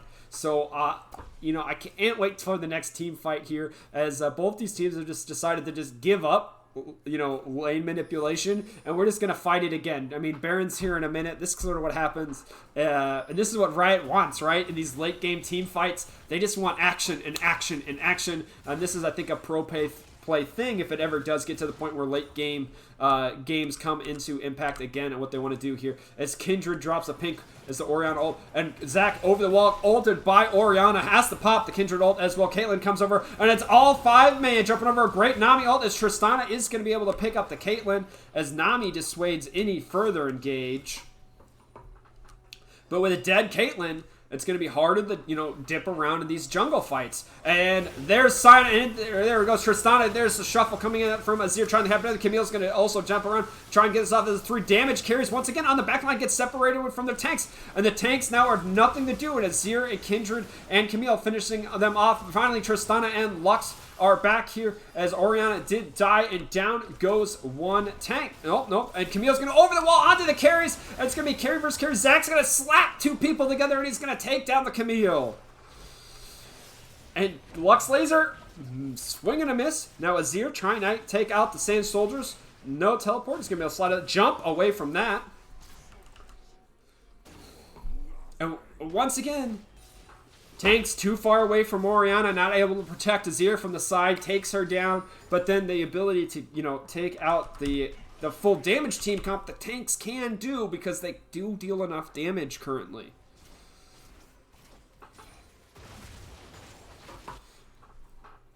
What are we at? Like a 3k gold lead for Silverbacks. But we will see how that much damage. You can see, we'll flip over the gold totals. I haven't really paid too much to that stat so far this game. The importance of it. Another Mountain Drake is spawning here in 40 seconds. And this could be Mountain Soul, which would be super awesome for Sion and Zach. They would absolutely love Mountain Soul. Well, like everyone would love Mountain Soul, right? No one's going to say no to any Soul Dragon. But those 2 tanks would super particularly like this happening. So we're going to see how they want to set up this team fight. Can Imagine Mountain play the kiting game properly? That they see here come the traps. The zone control being started by Caitlyn. There's Sion just tanking all damage. Theirs goes in. Shurima Shuffle with the block. Excellent job on the side of Monkey. Interrupting that hard engage. Gets both of the tanks as Camille's coming in from the side. Gets on to the AD carry. And Zonia's on the side of Orianna. Zach's going to jump into the backline here as we see everything. Orianna does get the shockwave onto Azir, preventing the enemy attack damage. But we have Caitlyn and Kindred turn into the curve as Camille's over on the top hand side. Everything. Zach's going to re-engage the fact. And Tristana's going to jump on and put a bomb onto the fact of Kindred. He's going to drop down Caitlyn, dealing crit damage onto the fact is. And Tristana's chasing down Nami on that side. We have Camille over here. And Caitlyn versus Sion up there. We have 3 team fights. I don't have the range to zoom enough out. And trying to step away from the side. There's ultimate from Caitlyn going on to the Sion as drag has been started. We now have Mountain Gun over to Silverbacks here as they step on another trap. And with the, kiting just not enough on the side of Imagine Mountain, that team fight. It started off so well with the Shurima Shuffle blocking the first engage. But then Camille re-engaged, and then they much better job at grouping and staying stacked as 5, right? And that team fight on the side of Silverbacks. And when you stay stacked as 5, and then you do a front-to-back team fight, okay. Best support NA, stealing Baron from own team using ult. Absolutely crazy. But when they stayed stacked in 5 and Tristana and Orianna could lay down damage with their tanks being in the front line and being the focus from the Azir and the Caitlyn and the Kindred, they were able to, pump out the damage and take down, because there is no front line on the side of, Imagine Mountain. And that's definitely, you can see the difference in that team fight versus some of the other jungle skirmishes that have been happening.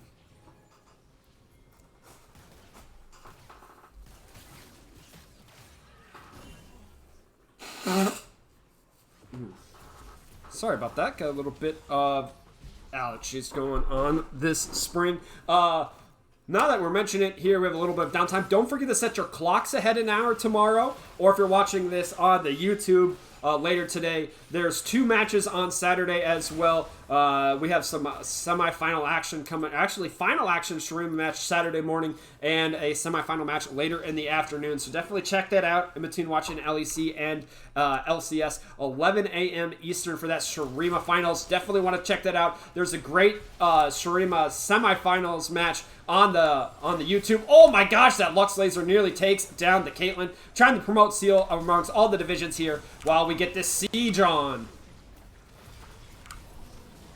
Okay, inhibitor down. Inhibitor number 2 going to be going with Mountain Soul and Baron. This looks like it's going to be pretty well set here for Silverbacks. Are they going to push in? I think they're going to back off.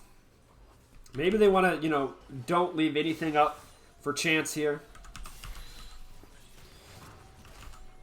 Back, push top wave in. Collect as much thing as you can. Buy your pots. Ladies and gentlemen, if you are 40 minutes into a game and you are not buying pink wards if you have a slot and pots, you need to be doing so. That's what you need to be doing in these situations. Everyone, pots and pink wards.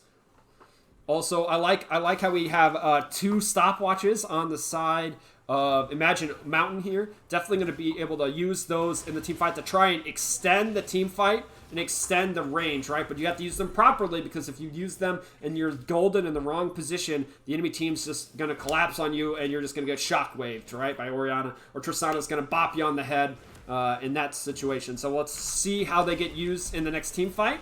Lux ult takes out a third of Camille's health. Sion's going to say, I'm following you all the way to your base.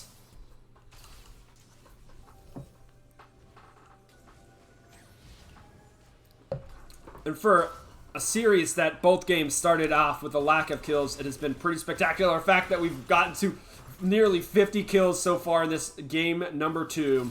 Can ultimate from Lux up against as this Shurima Shuffle pushes the tanks into the backline. Nami ult does get onto the Lux as Camille's onto the backline, onto the mini carries. The tanks are in the front line. No one has gotten on the Orianna. Just trying to use the ball as the carries. Great shockwave does get on the 2, but there's a Kindred ult to counteract all of that damage. And now we have the nice binding on the side of Lux ult. Zach's going to jump in. Golden is gone, and Tristan's jump in, trying to take out the Caitlyn on the top side. So we're going to go everything here. Lux laser comes out across, not going to finish it off. Tristan's in the backline, trying to auto attack on the carries. The backside thing. She's going to pop heal, so she's going to run away. Camille on the backside trying to take out Orianna, but she has gone golden to protect. Zach's going to be like, golden no more, with the help of Viv on the Orianna. And this is going to be the final inhibitor going down on the side of Imagine Mountain. And now Sion's got ultimate. That's back up yet again. The tankiness on the side of Mountain Soul really helping them, but the carries trying to do as much damage. Lux laser up again because that thing's on a 10-second cooldown or something like that, as Silverbacks are going to push it to game number 3.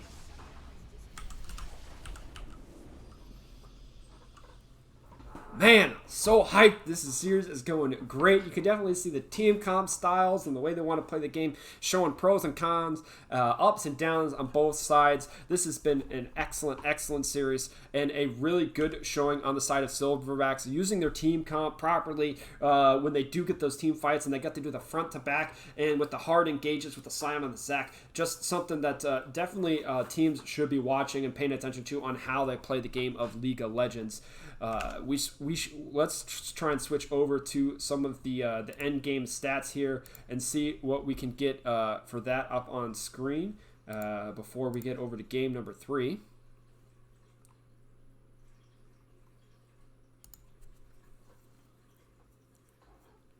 There we are. Okay, so there are the stats coming at you. You can see the fully completed items here. I wasn't able to check the completions, but Kindred much better this game on her mini game, and Sion not as good as the other way. But you know, the victory did go over to the Silverbacks. Let's check the gold. Okay, so Riot's not letting me look at kills or end game gold charts, so sorry I can't show you that one, because I didn't play this game. Sometimes it does this. Let's flip over to statistics so you can see them.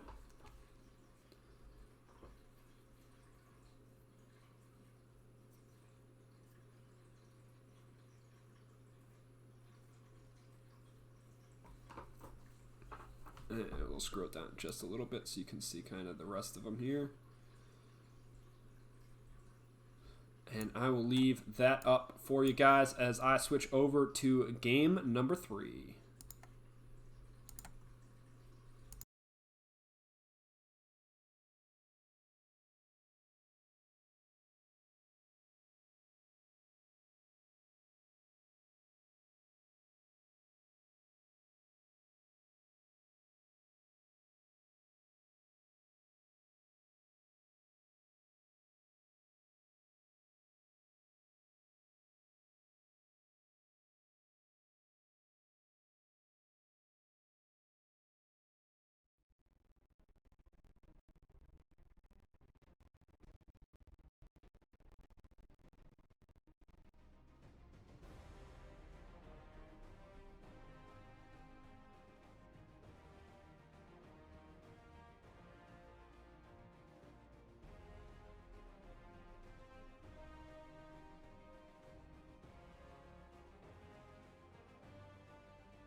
Welcome back, everyone, to game number 3 between the Silverbacks and Imagine Mountain. It is 1-1 tie in this match, and it's definitely looking to be a very important game as we see the picks bands coming out here.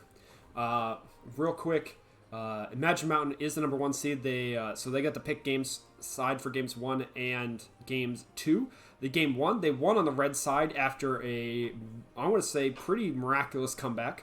And game 2, Silverbacks definitely dominated their way through and took the victory. So it looks like Imagine Mountain's tired of being on the red side and falling behind early, so they went with a little bit different comp, and they definitely are on picking the blue side this time. It looks like the Silverbacks are going with the same sort of style of team comp that they've ran in both games 1 and 2. We have a tank in the top lane, Engager, this time Ornn instead of Sion. You have Zach in the jungle, Engager. You have Nico here in the mid lane coming out, a little bit more zone control, less damage than the Azir or Orianna, so we'll see how that does. But then you have Tristana in the bot lane with Lulu. So versus the Nami Jinx on the other side, and you guys can see the lineups, but we'll see how the Yasuo does in this game. So I think this is going to be a great game number 3 here in the series, and we should probably switch on over to that and get you to the action.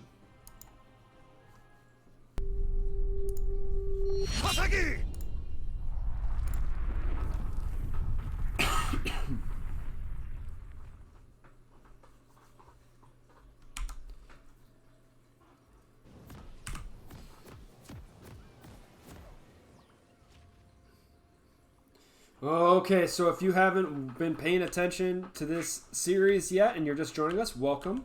We're going to have Dinosaur on the top lane, Gangplank, who did an awesome job on this champion in game number 1. We're going to have Crazed Juggernaut on Gragas this time, and Monkey on the Yasuo. I'm Lucian in my mind, playing Lucian, not Lucian yet again, disappointed in you, on the Jinx, and Stebby on the Nami support. Snisbone up top on the Ornn tank this time, slowed on the Zac, who did a very nice job in the last game. Vivriv be playing the Zac clone of Nico here in the mid lane.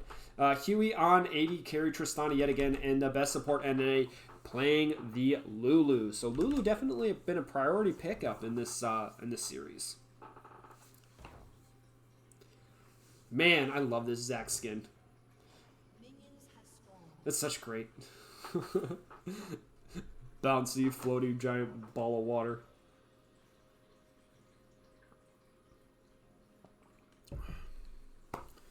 Junglers have both times started on the bottom half of the map. Now we'll see how this goes. So Ornn does have the ornaments, or the Ornn upgradables, and it looks like Nico switched over to the Tristana to get the extra attack, I guess, for lane. Now, I think Sion does a little bit better into Gangplank than Ornn does. Gangplank just kind of gets to do whatever he wants up here then, right? In the laning phase, he's not as pressured, I should say. Not saying that Ornn can't do a good job. Can definitely do a good job. And can get kills on the Gangplank. But I think it's just a little bit easier with the CC coming out of Sion when Sion hits 6 than the CC out of Ornn. A little bit more situational. A little bit. Not the same. Also, I think Sion, with the additional shield and the health, scales better. It's easier to, seal. Now, Yasuo versus Nico in the mid lane. It's all about wind-walling the right projectiles from Nico, if you're the Yasuo. And, doing Yasuo things, slipping around. We'll see how fast Gragas is at clearing compared to the Zac. So, probably faster. Now, Kindred was faster than Zac in game number 2. Gragas probably not as fast as clearing as the Kindred, but we'll see how that goes. As you definitely see that the Ornn just eating parlays right and left. If you're a Dinosaur and you're in, or any Gangplank player, and you're in chat, every time in lane you get like a parlay off onto the enemy top laner that's a grass proc, are you just like, parlay? Be just annoying top laner, because that's all you're doing is Gangplank, right? It's just like, came much done. Zac, yet a early gank. Nice wind wall on the side of the Yasuo, who's trying to slip through here. He's not trying to go back, and oh my gosh. The slipperiness of the Yasuo. Excellent job on the side of Monkey of dashing through everything to escape that gank without having to burn flash.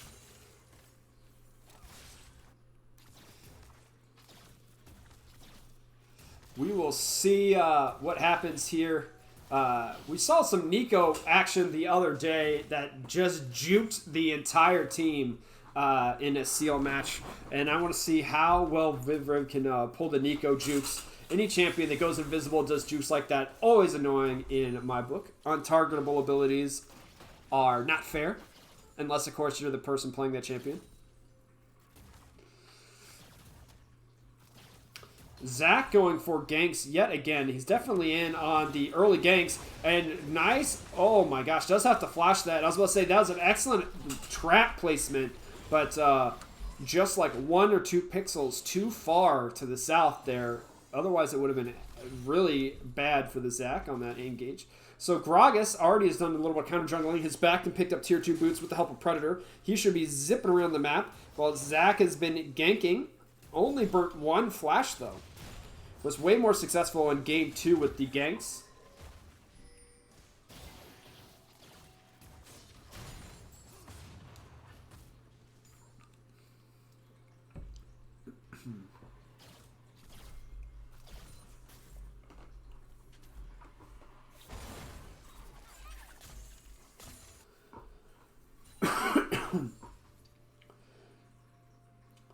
Ooh, nice wraparound. We're okay. We got 3-man people down here. Early going big. Grog is going to go in on 2. We have teleport by the Nico coming down here as well as slapping the Jinx and the Gragas together. Ornn is also teleporting in. There's a giant party down here in the bot lane. Ornn's going to slam. Does not land into the wall. It does get 1 crit as everyone's going to slide down. And Yasuo got down here as well. The only one who did not participate in this bot lane skirmish is Gangplank.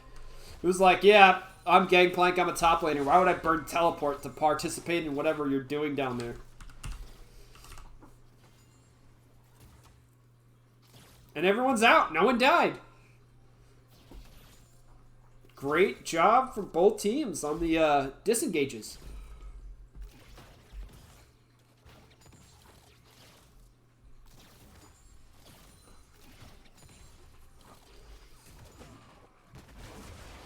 Zach, though, tries to go for the re-engage. Is going to slap Jinx, but a bubble just get on the Tristana, prevent any further damage here. And she then steps on a Chompers. So not going to happen is she's going to walk away. Jinx and Nami doing good defense damage down here again. And so we sort of touched on this in other games. The heavy ganking jungler definitely needs to get the ganks off to be successful compared to the farmer jungler. And before falling too far behind. And right now, Gragas is level 5 to the level 4 of Zach. So it's not going to matter at this moment. But we could see within the next 10 minutes here, if none of these ganks start to really pay off for the Zach, Gragas is going to start getting further and further ahead. And then he's going to be able to run around the map faster or take more objectives. And we'll see how that impacts the rest of the lanes. As Gangplank gets a nice barrel, taking everything out. Also picked up a Cull. So Greedy Gangplank is the name of the game for Dinosaur here in the top lane. And he can be greedy, right? He's going up against an Ornn. I mean, as long as he, uses his heals properly. Nice wind wall. Grog is clearing out Pink Ward's top as well. So let's check on the state of things. Dragon is still up. And Shelly is spawning now. Here in 30 seconds. We'll see if that makes any particular difference on when it wants to go, as getting Shelly has been relatively important for the blue team. Once again, that was Silverbacks in both of those games. Zach, though, starting the early Dragon with the bottom control and mid lane being even. That Tristana just sort of naturally pushes in the Jinx and the Vision going off. So this is going to be the Air Drake going over to Silverbacks.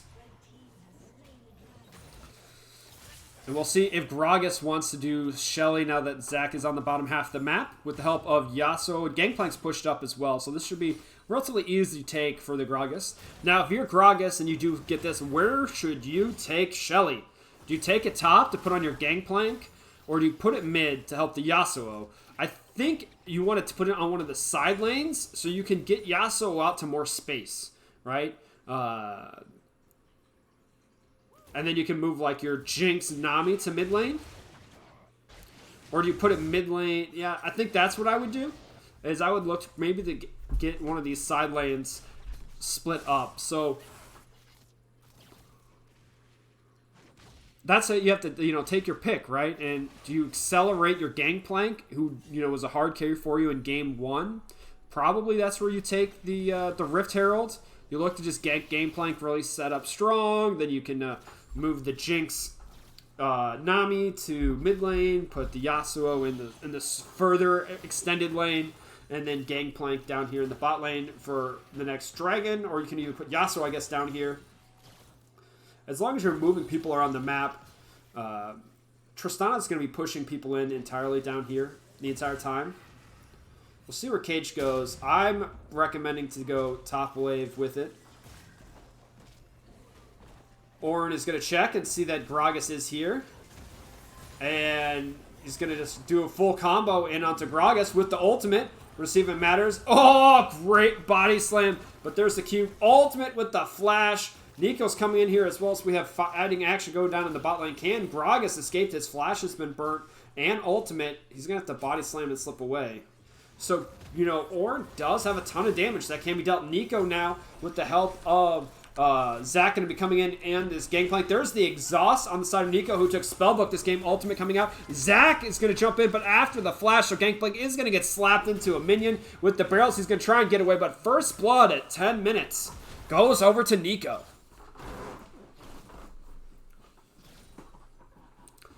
So the collapse to catch the enemy jungler is going to net them the top laner.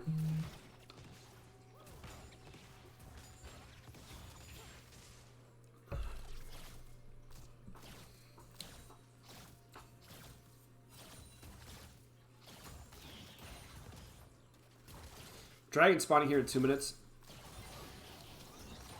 So we talked in game 1 about scaling versus mid-game team comps. We talked in game 2 about the Silverbacks being more aggressive in the mid-game and taking their lead with an advantage. Now there's a 1,000k gold lead at 11 minutes here. It's and the fact that the junglers are the ones being proactive here on the map and really need to accelerate their lanes, right? Gragas has the ability with the Scuttle Shelly here to give gold to a lane before tower plates die. Gangplank, like I said, probably would have been the most optimal person if I was the jungler to put it on to get Gangplank going. Get him, because he also tends to buy some of the most expensive items. And you kind of don't want Yasuo in the mid lane for too long.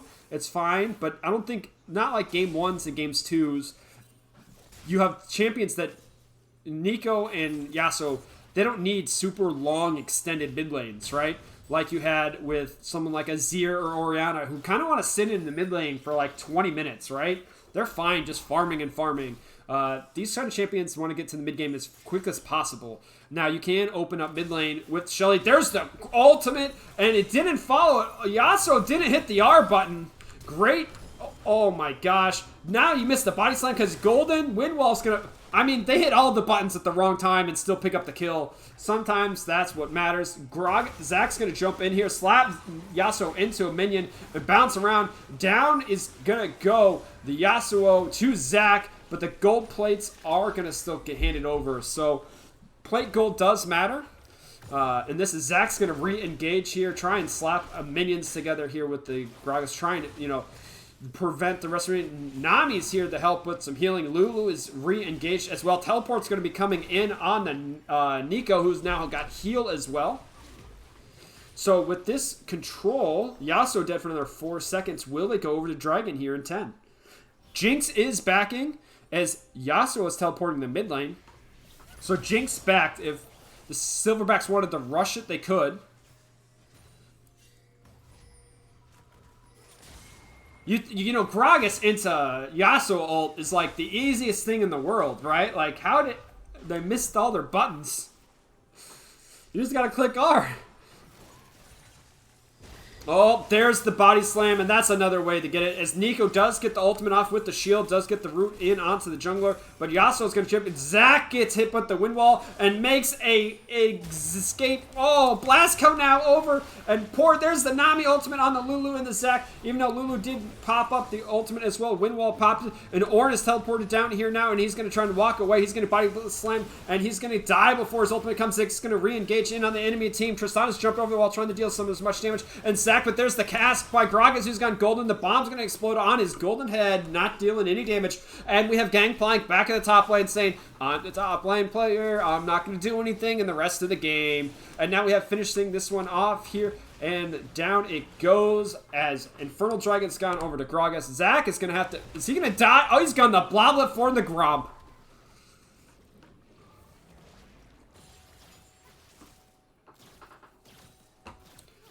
He's going to come back alive and finish that one off. But Gromp is now put Zac at Bloblet passive. That's so important. Monkey is going to tank the tower.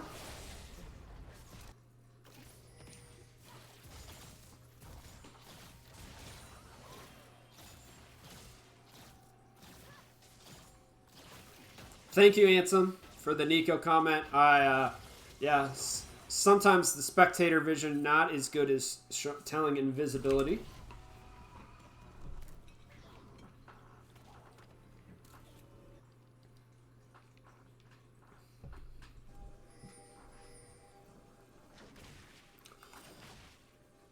So in games 1 and 2, the Silverbacks were the ones pushing sort of the tempo and in control, particularly in the gold and the kill lead. But Imagine Mountain with a little bit more early aggressive, well, they kind of their early aggressive team comp, and they should have been.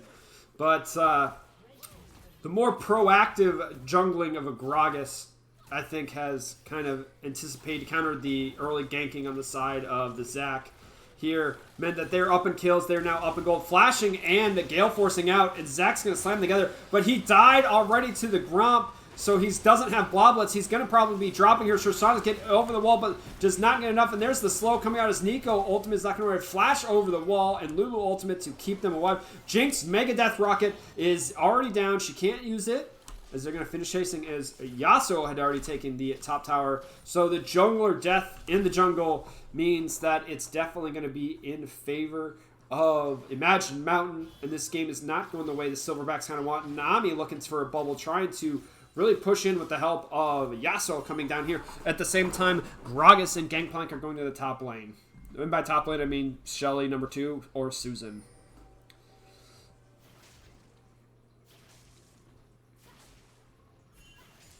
Okay.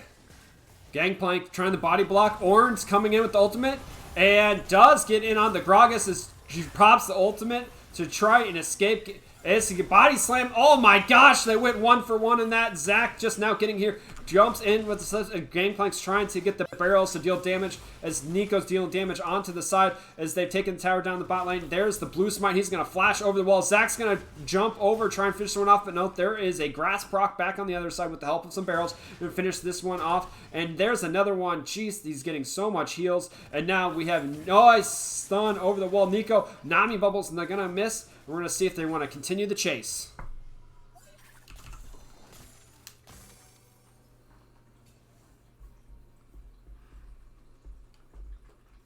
Okay, directed cam. Let's follow Vivriv back to base.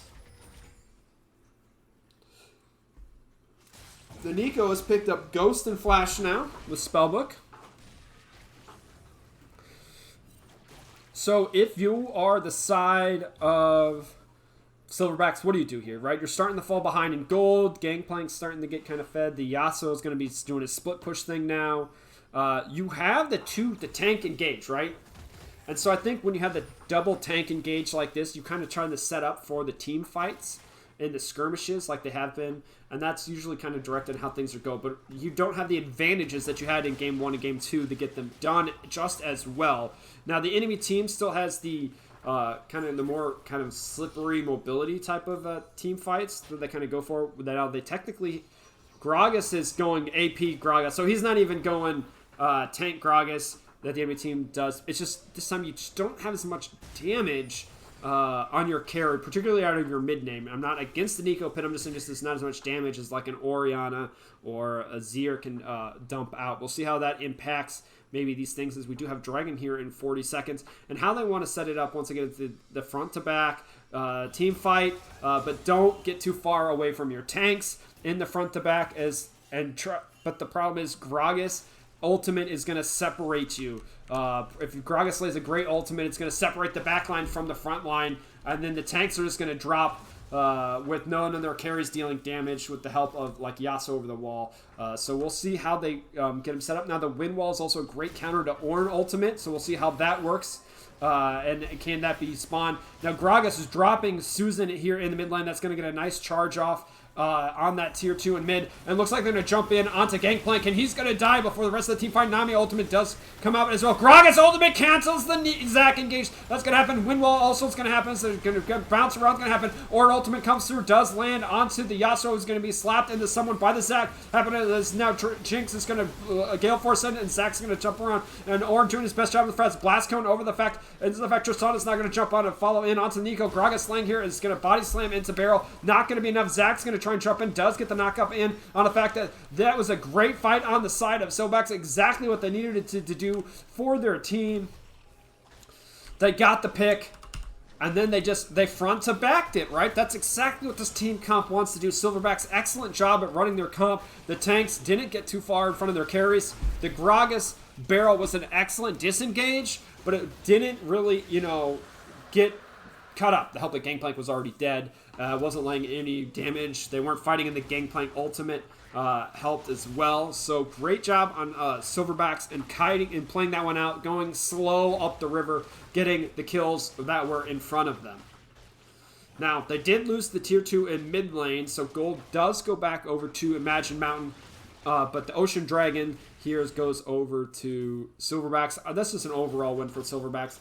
Now let's see what they can get with it. This is one of the things we talk about in the other divisions, is making sure that once you win a team fight, you get objectives with that the man advantage. In this case, they were able to get Dragon. Sadly, because of Susan, they traded that tier 2. But another team fight like that, and they can start taking these tier 1 towers. They have a lot of gold on the map in these tier 1 towers, that if they can just win a good team fight and start taking some of them down, they can really start shrinking this gold differential, which is at 6,000 in the moment, in favor of Imagine Mountain. And shrinking the gold difference is really going to particularly help you. I mean, Zac only has one item compared to the mini Gragas, who is basically just... He's going to spend his gold right now, and he's going to complete his Zonias. I don't think you have to worry about Baron necessarily at this moment. Last game we did see a 21-minute Baron, but you're going to need like a full ace on this. And the side, Tristana's not quite there yet on the side of Silverbacks, so Imagine Mountain's not, prepared. And once again, Imagine Mountain doesn't have any tank whatsoever, so taking Baron is going to be a little bit tricky on how well they do that.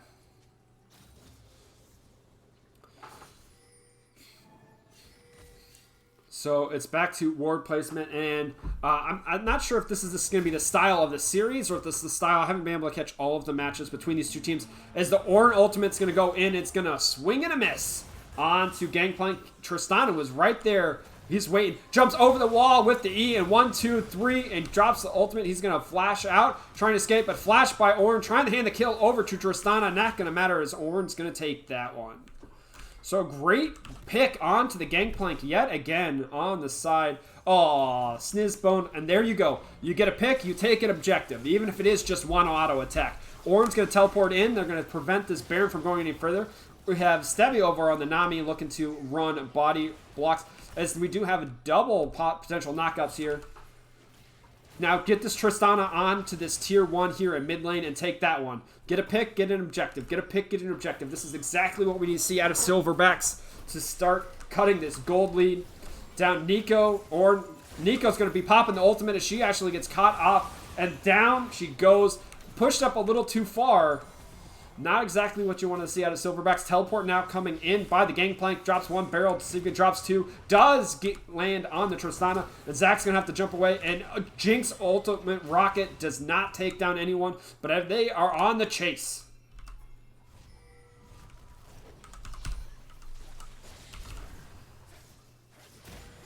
So the pick on the Nico means that even though they did take the tier 1, they did collect some of that gold, but shrank it from 6 to 5,000. But with everyone backing, you now have Zach left alive. Zach slowed. You're going to have to try and get in on this Baron, my buddy. Going to go for it. He's coming in. Oh, Gangplank gets another one of the 50-50s. Zach's going to have to ultimate and bounce his way out of town.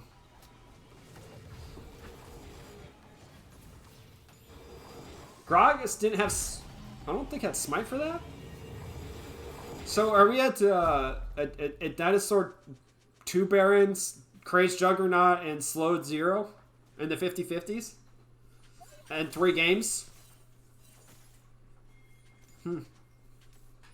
Interesting. Okay, let's see how they want to push in with the Baron. I mean, I'm expecting a 1-3-1, maybe Yasuo in the top wave. Dragon's spawning here, so I don't know how much you want to push with it. That's coming in 30 seconds. And these teams love to fight over dragons. We know that. We've seen them fight over every single dragon other than the first one in every game. I mean, you have Baron. Your advantage is in the lanes. So I guess if you are the side of Silverbacks, you're, I guess, fine fighting. But Orin's in the top wave. And that means you're just going to hand it over. Because Orin's you're trading objectives. If you're behind, so I'm okay trading it. It's only the first ocean for the side of Mountain. They're not pushing in towers with Baron. You're trading a top lane tower for some gold. It's an acceptable thing. So what was the gold difference? 6,000. 6,000 gold on the side of Imagine before the Baron. We'll see what their power play. There's the Gangplank ultimate. Zach's going to jump in here and trying to get in. Yasuo's trying to jump in there and get in the back line as well. She's going to drop it. Tristana's going to die. 2 things as well. And just all the power dive in under the tower didn't particularly matter. Jinx tanked it, I think, for a large percentage of that.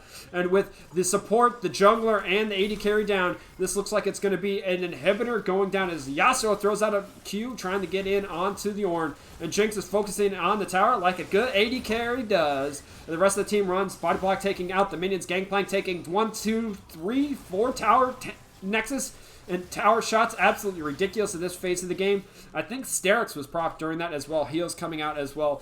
And as everyone's going to back on off, excellent Baron push on the side of Imagine Mountain.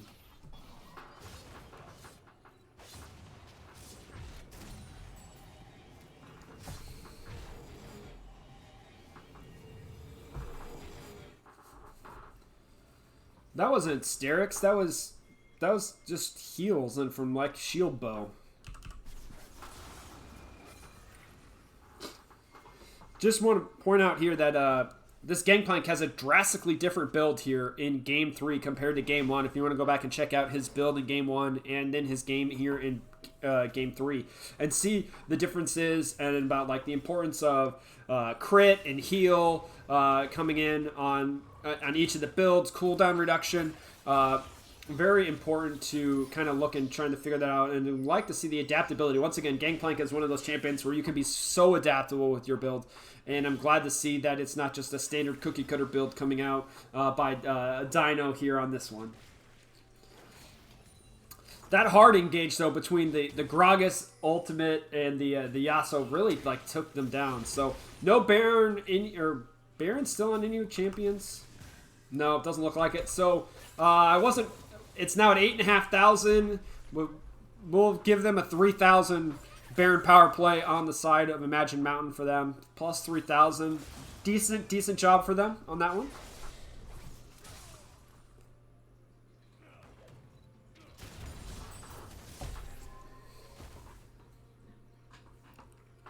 And now it's just the split push game, right?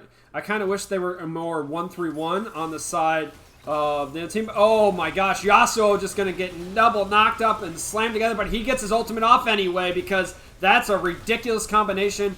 as Gragas is going to take down Nico, who's super slow. Orange over here going to land the ultimate in onto the Gragas, who's gone golden to stop the bombs exploding on his head. He's going to body slam his way out of there, but Jinx is going to have to flash. Trying to go over, flash in by Tristana with the jump. She's going to get the reset. Can she get another one? As a nice bubble by Stebby and flash to skip this one, but Tristana's going to flash in and get one more auto attack. The bomb is actually going to take down poor Nami. Fishy, you daddy. As now Tristana jumping yet again with the resets. Can Huey get another one? As Gangplank is taking the Nexus towers down. Gragas is going to spam some emotes because he's BMing, and that's not allowed, dude. Don't stop doing that.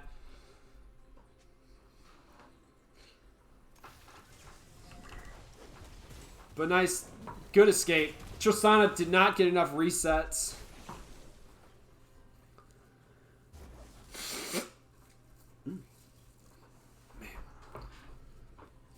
Okay, so one ornament has been completed on the Tristana, and Huey needs to carry another team fight just like that before we get into the next time here. Dragon probably coming up here in a minute, definitely, or Baron. I think Dragon's going to be the next objective, actually, as these teams want to fight over Dragon instead of the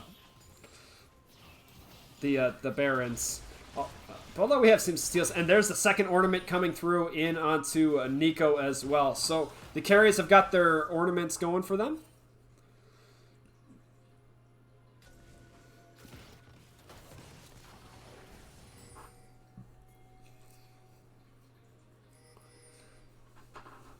Now, Gangplank hasn't really been a part of a whole lot of stuff. He's 1, 3, and 8, but as ultimate, it's really been enough to help him. Baron has been started. Someone keeps pinging the bottom part of the map. It's getting annoying. And let's go out, see if Zach can... We have teleports coming in on the Gangplank, setting up for the barrels. Baron's up there. The rest of the players are down here. I don't have an up-down screen large enough as Orange posting this way with the Tristana trying to get in on the Gangplank, but down goes the enemy carry, and Gangplank's gonna live. Actually, Gangplank did die to the Orange, so I'd take that every day if I'm Gangplank takeout. Here comes the Orange ultimate that's gonna go through. His Dragon's still been started. That's gonna be canceled up, so it's not gonna happen here. Zach's gonna go in. Nice Nami ultimate that gets into the Yasuo ultimate, and down goes the Lily ultimate is finished. I don't care. Nico, it's gonna happen. Jump around, it's gonna happen, and finally, Yasuo lands another cube going on. In fact, Jinx gonna have to go back, and it's gonna happen is flash over the wall. We now have everyone here. We have the Nami and the Gragas. That can happen is Orange gonna slam into the wall. It's now Yasuo against the world to help him Nami, but it's not gonna matter. Windwall's gonna happen. He's gonna slip around the team fight. He does land another tornado. Gets one kill. He's gonna try and run away, just not get over to the plant. It's not gonna matter. Nico somehow in this team fight lives. Zach's gonna slam this. Just gonna slam her into the blessing. Nope, jumps on her head, and that's gonna be a dead fish. It's now gonna be up to Riv, Slowed, and the best support NA to try and take down this Baron with no damage, as Tristana is back in the base trying to prevent the minions from taking the tower. Let's go scroll all the way up. How much damage is get? Ooh, that's down to like a third health, but now we have Gangplank as we go on the scroll. He's running straight to the dragon.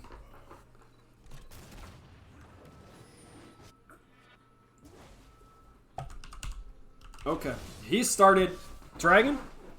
That's going to be an easy take for Gangplank, who now has gone crit with the IE here in this build with the Executioners to prevent the healing. Looking at Zach, I guess. Not a whole lot of lifesteal on anyone. I mean, I'm against it, just something. I do want to say one thing, though, that Dino, your vision score is 9 at 32 minutes into the game. 9. Vision score of 9. How did you... Just place your wards. Like, how do you... Okay, Nico looks to get in onto the Nami. I mean, Tristana's not much better at 16, but better than single digits. Okay, we're back to a Baron fight now. Let's see if the Silverbacks can run their team comp front to back, or if the separation of the Gragas, into Yasuo combo does really good.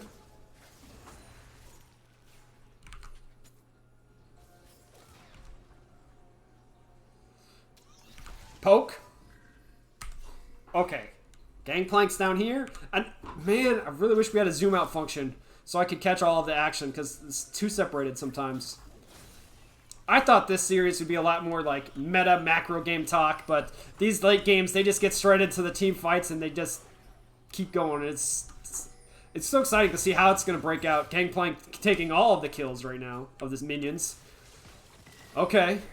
There's a Gragas ultimate, and oh my god, separates Ornn from the carries, and that means that Yasuo is going to take 2 of them down. Nami ultimate gets more knockups as the CC is coming through on the side of Imagined Mountains, and it's just exactly what they needed. Zach's gone in the boblets, Ornn is left alive, trying to fight a thing off, and she's going to drop as well. It doesn't matter that Yasuo sacrifices his life, as Gragas takes down the enemy team. Ace for Imagined Mountain. They are pinging in Nexuses. They do not care about Barons. Okay, never mind, they care about Baron.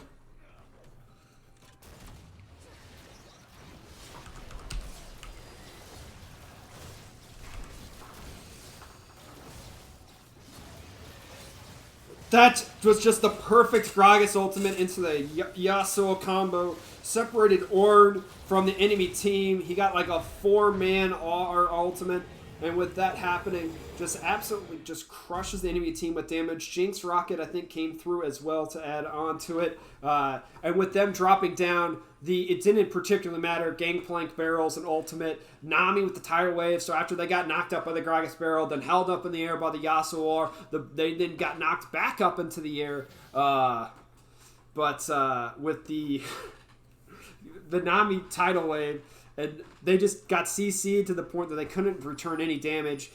Zach got hit into Bloblet form, so he couldn't even tank anymore. And with the carries down, I mean, it was just easy for the rest of cleanup on the side of Imagined Mountain. And now Zach's going to engage in onto the Gragas, who drops the ultimate yet again into the Yasuo. Just going to help on to Tristana. Is trying to get away. Gun Golden is the Gragas to try and finish this one off. As Jinx Rocket takes down Tristana. She's going to get body slammed by the Gragas up to the top lane, but does finish that one off. Jinx firing rockets down here in the bot lane, as now we have Nico running away from this one. So Gragas gets caught out slightly with the help of CC and all the abilities.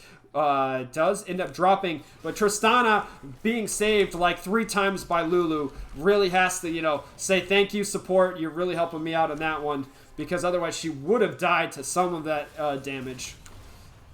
Okay, it's now a 4v5. Now, if you're the team with 4, you have Baron. You should want to be pushing lanes. I know Dragon's coming up here as the Ornn ultimate's going to come in onto Drink's flash in, but nice tidal wave and ultimates from the side of the Imagined Mountain, the counter engage. Now Zach's going to engage in, and it looks like trying to fish her off, but wind walls prevent any damage on the side of Silverbacks from coming in, and Jinx laying everything down with the rockets is going to pick up the double kill, trying to get in. There's the stun slows coming out. Now Yasuo looking, and another rocket, and another rocket, and another rocket. Stabby, you stealing that one from your AD carry. How dare you? Yasuo and Gangplank are actually teleporting into the base because they have Baron, and they do not care, as Nico and Tristana are running defense. So we're going to scroll down here as Nico's trying to teleport in. It's like Jinx is trying to have to try and engage this one. They're trying to engage in on enemy carries. It's this first one. Jinx actually great job flashing the Nico ultimate, and it's going to be the end of the game in favor of Imagined Mountain. Congratulations, you are headed to the finals.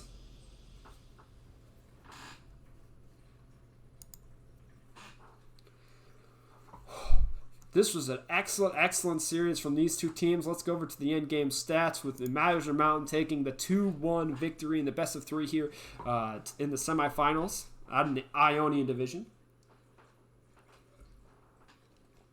There's your final game stats and show, and you can definitely see that the mobility and skirmishiness of the team fights on the side of Imagined Mountain this game. Once they got sort of the lead, they sort of took it and run with it, right? And they didn't allow the front to back team fighting on the side of Silverbacks, but that they normally set up successfully. And the Gragas ultimate is just like the perfect anti Silverbacks, right? Just to separate everyone. Nami with the ultimate as well to separate everyone out. So you can see there's the gold graph. Definitely a really good, and there the kills spread down here as well. So we'll go over to the final stats.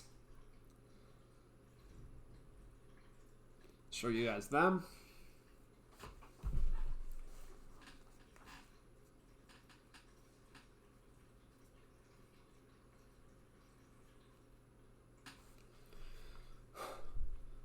Man. This has been an epic week of playoff matches in the first round, semifinals, depending on which division you are in, second round. Just absolutely great opportunity to see all these teams in all these divisions play their hearts out and do their best to perform.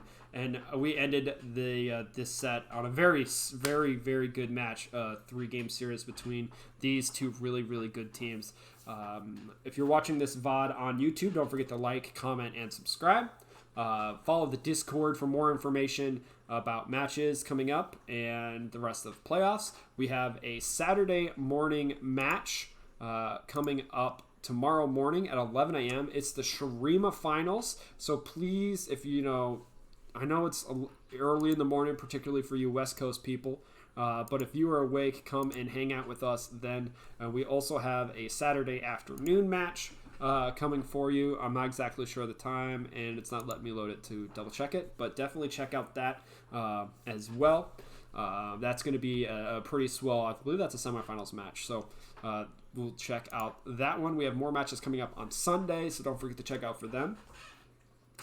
Follow the rest. If you're on the YouTube or you're watching live here on Twitch, go to the YouTube. Definitely look at the highlight plays. I have a feeling that we may be having a couple of these highlights ending up on the highlight reel as well. So that playlist is pretty fun to see all the different plays coming up from all the different divisions. Each division has its own playlist for all of their matches that have been casted so far in this season. Or if you want to go back and see how some of these players did in previous seasons, there are a lot of matches in our history. We have hundreds and hundreds of videos up on our YouTube. Definitely for you guys to check out. A lot of them are casted by myself. This is the AMO, but we also have a lot of casters that put in a lot of time and effort. I want to thank the volunteers that have done this and ran the rest of the stream team, as I think this will be one of the last vodcasts, hopefully the last vodcast, as we do want to get these playoff matches casted live, but sadly there's just overlap with matches, so I probably won't be the last VOD playoff match, but you never know on how it goes. So I want to thank you for taking your time out with me this morning and watching a lovely vodcast. So hopefully you all have an enjoyable lunch coming up, or breakfast if you're on the West Coast. And watch the Discord for more messages coming later this weekend and for the rest of the playoffs. Follow us on Twitter, Facebook, all the fun things. I want to say thank you yet again for joining me during the daycasts this week. It's been a pleasure casting all of them for you, and I hope you guys, like I said, enjoy some lunch.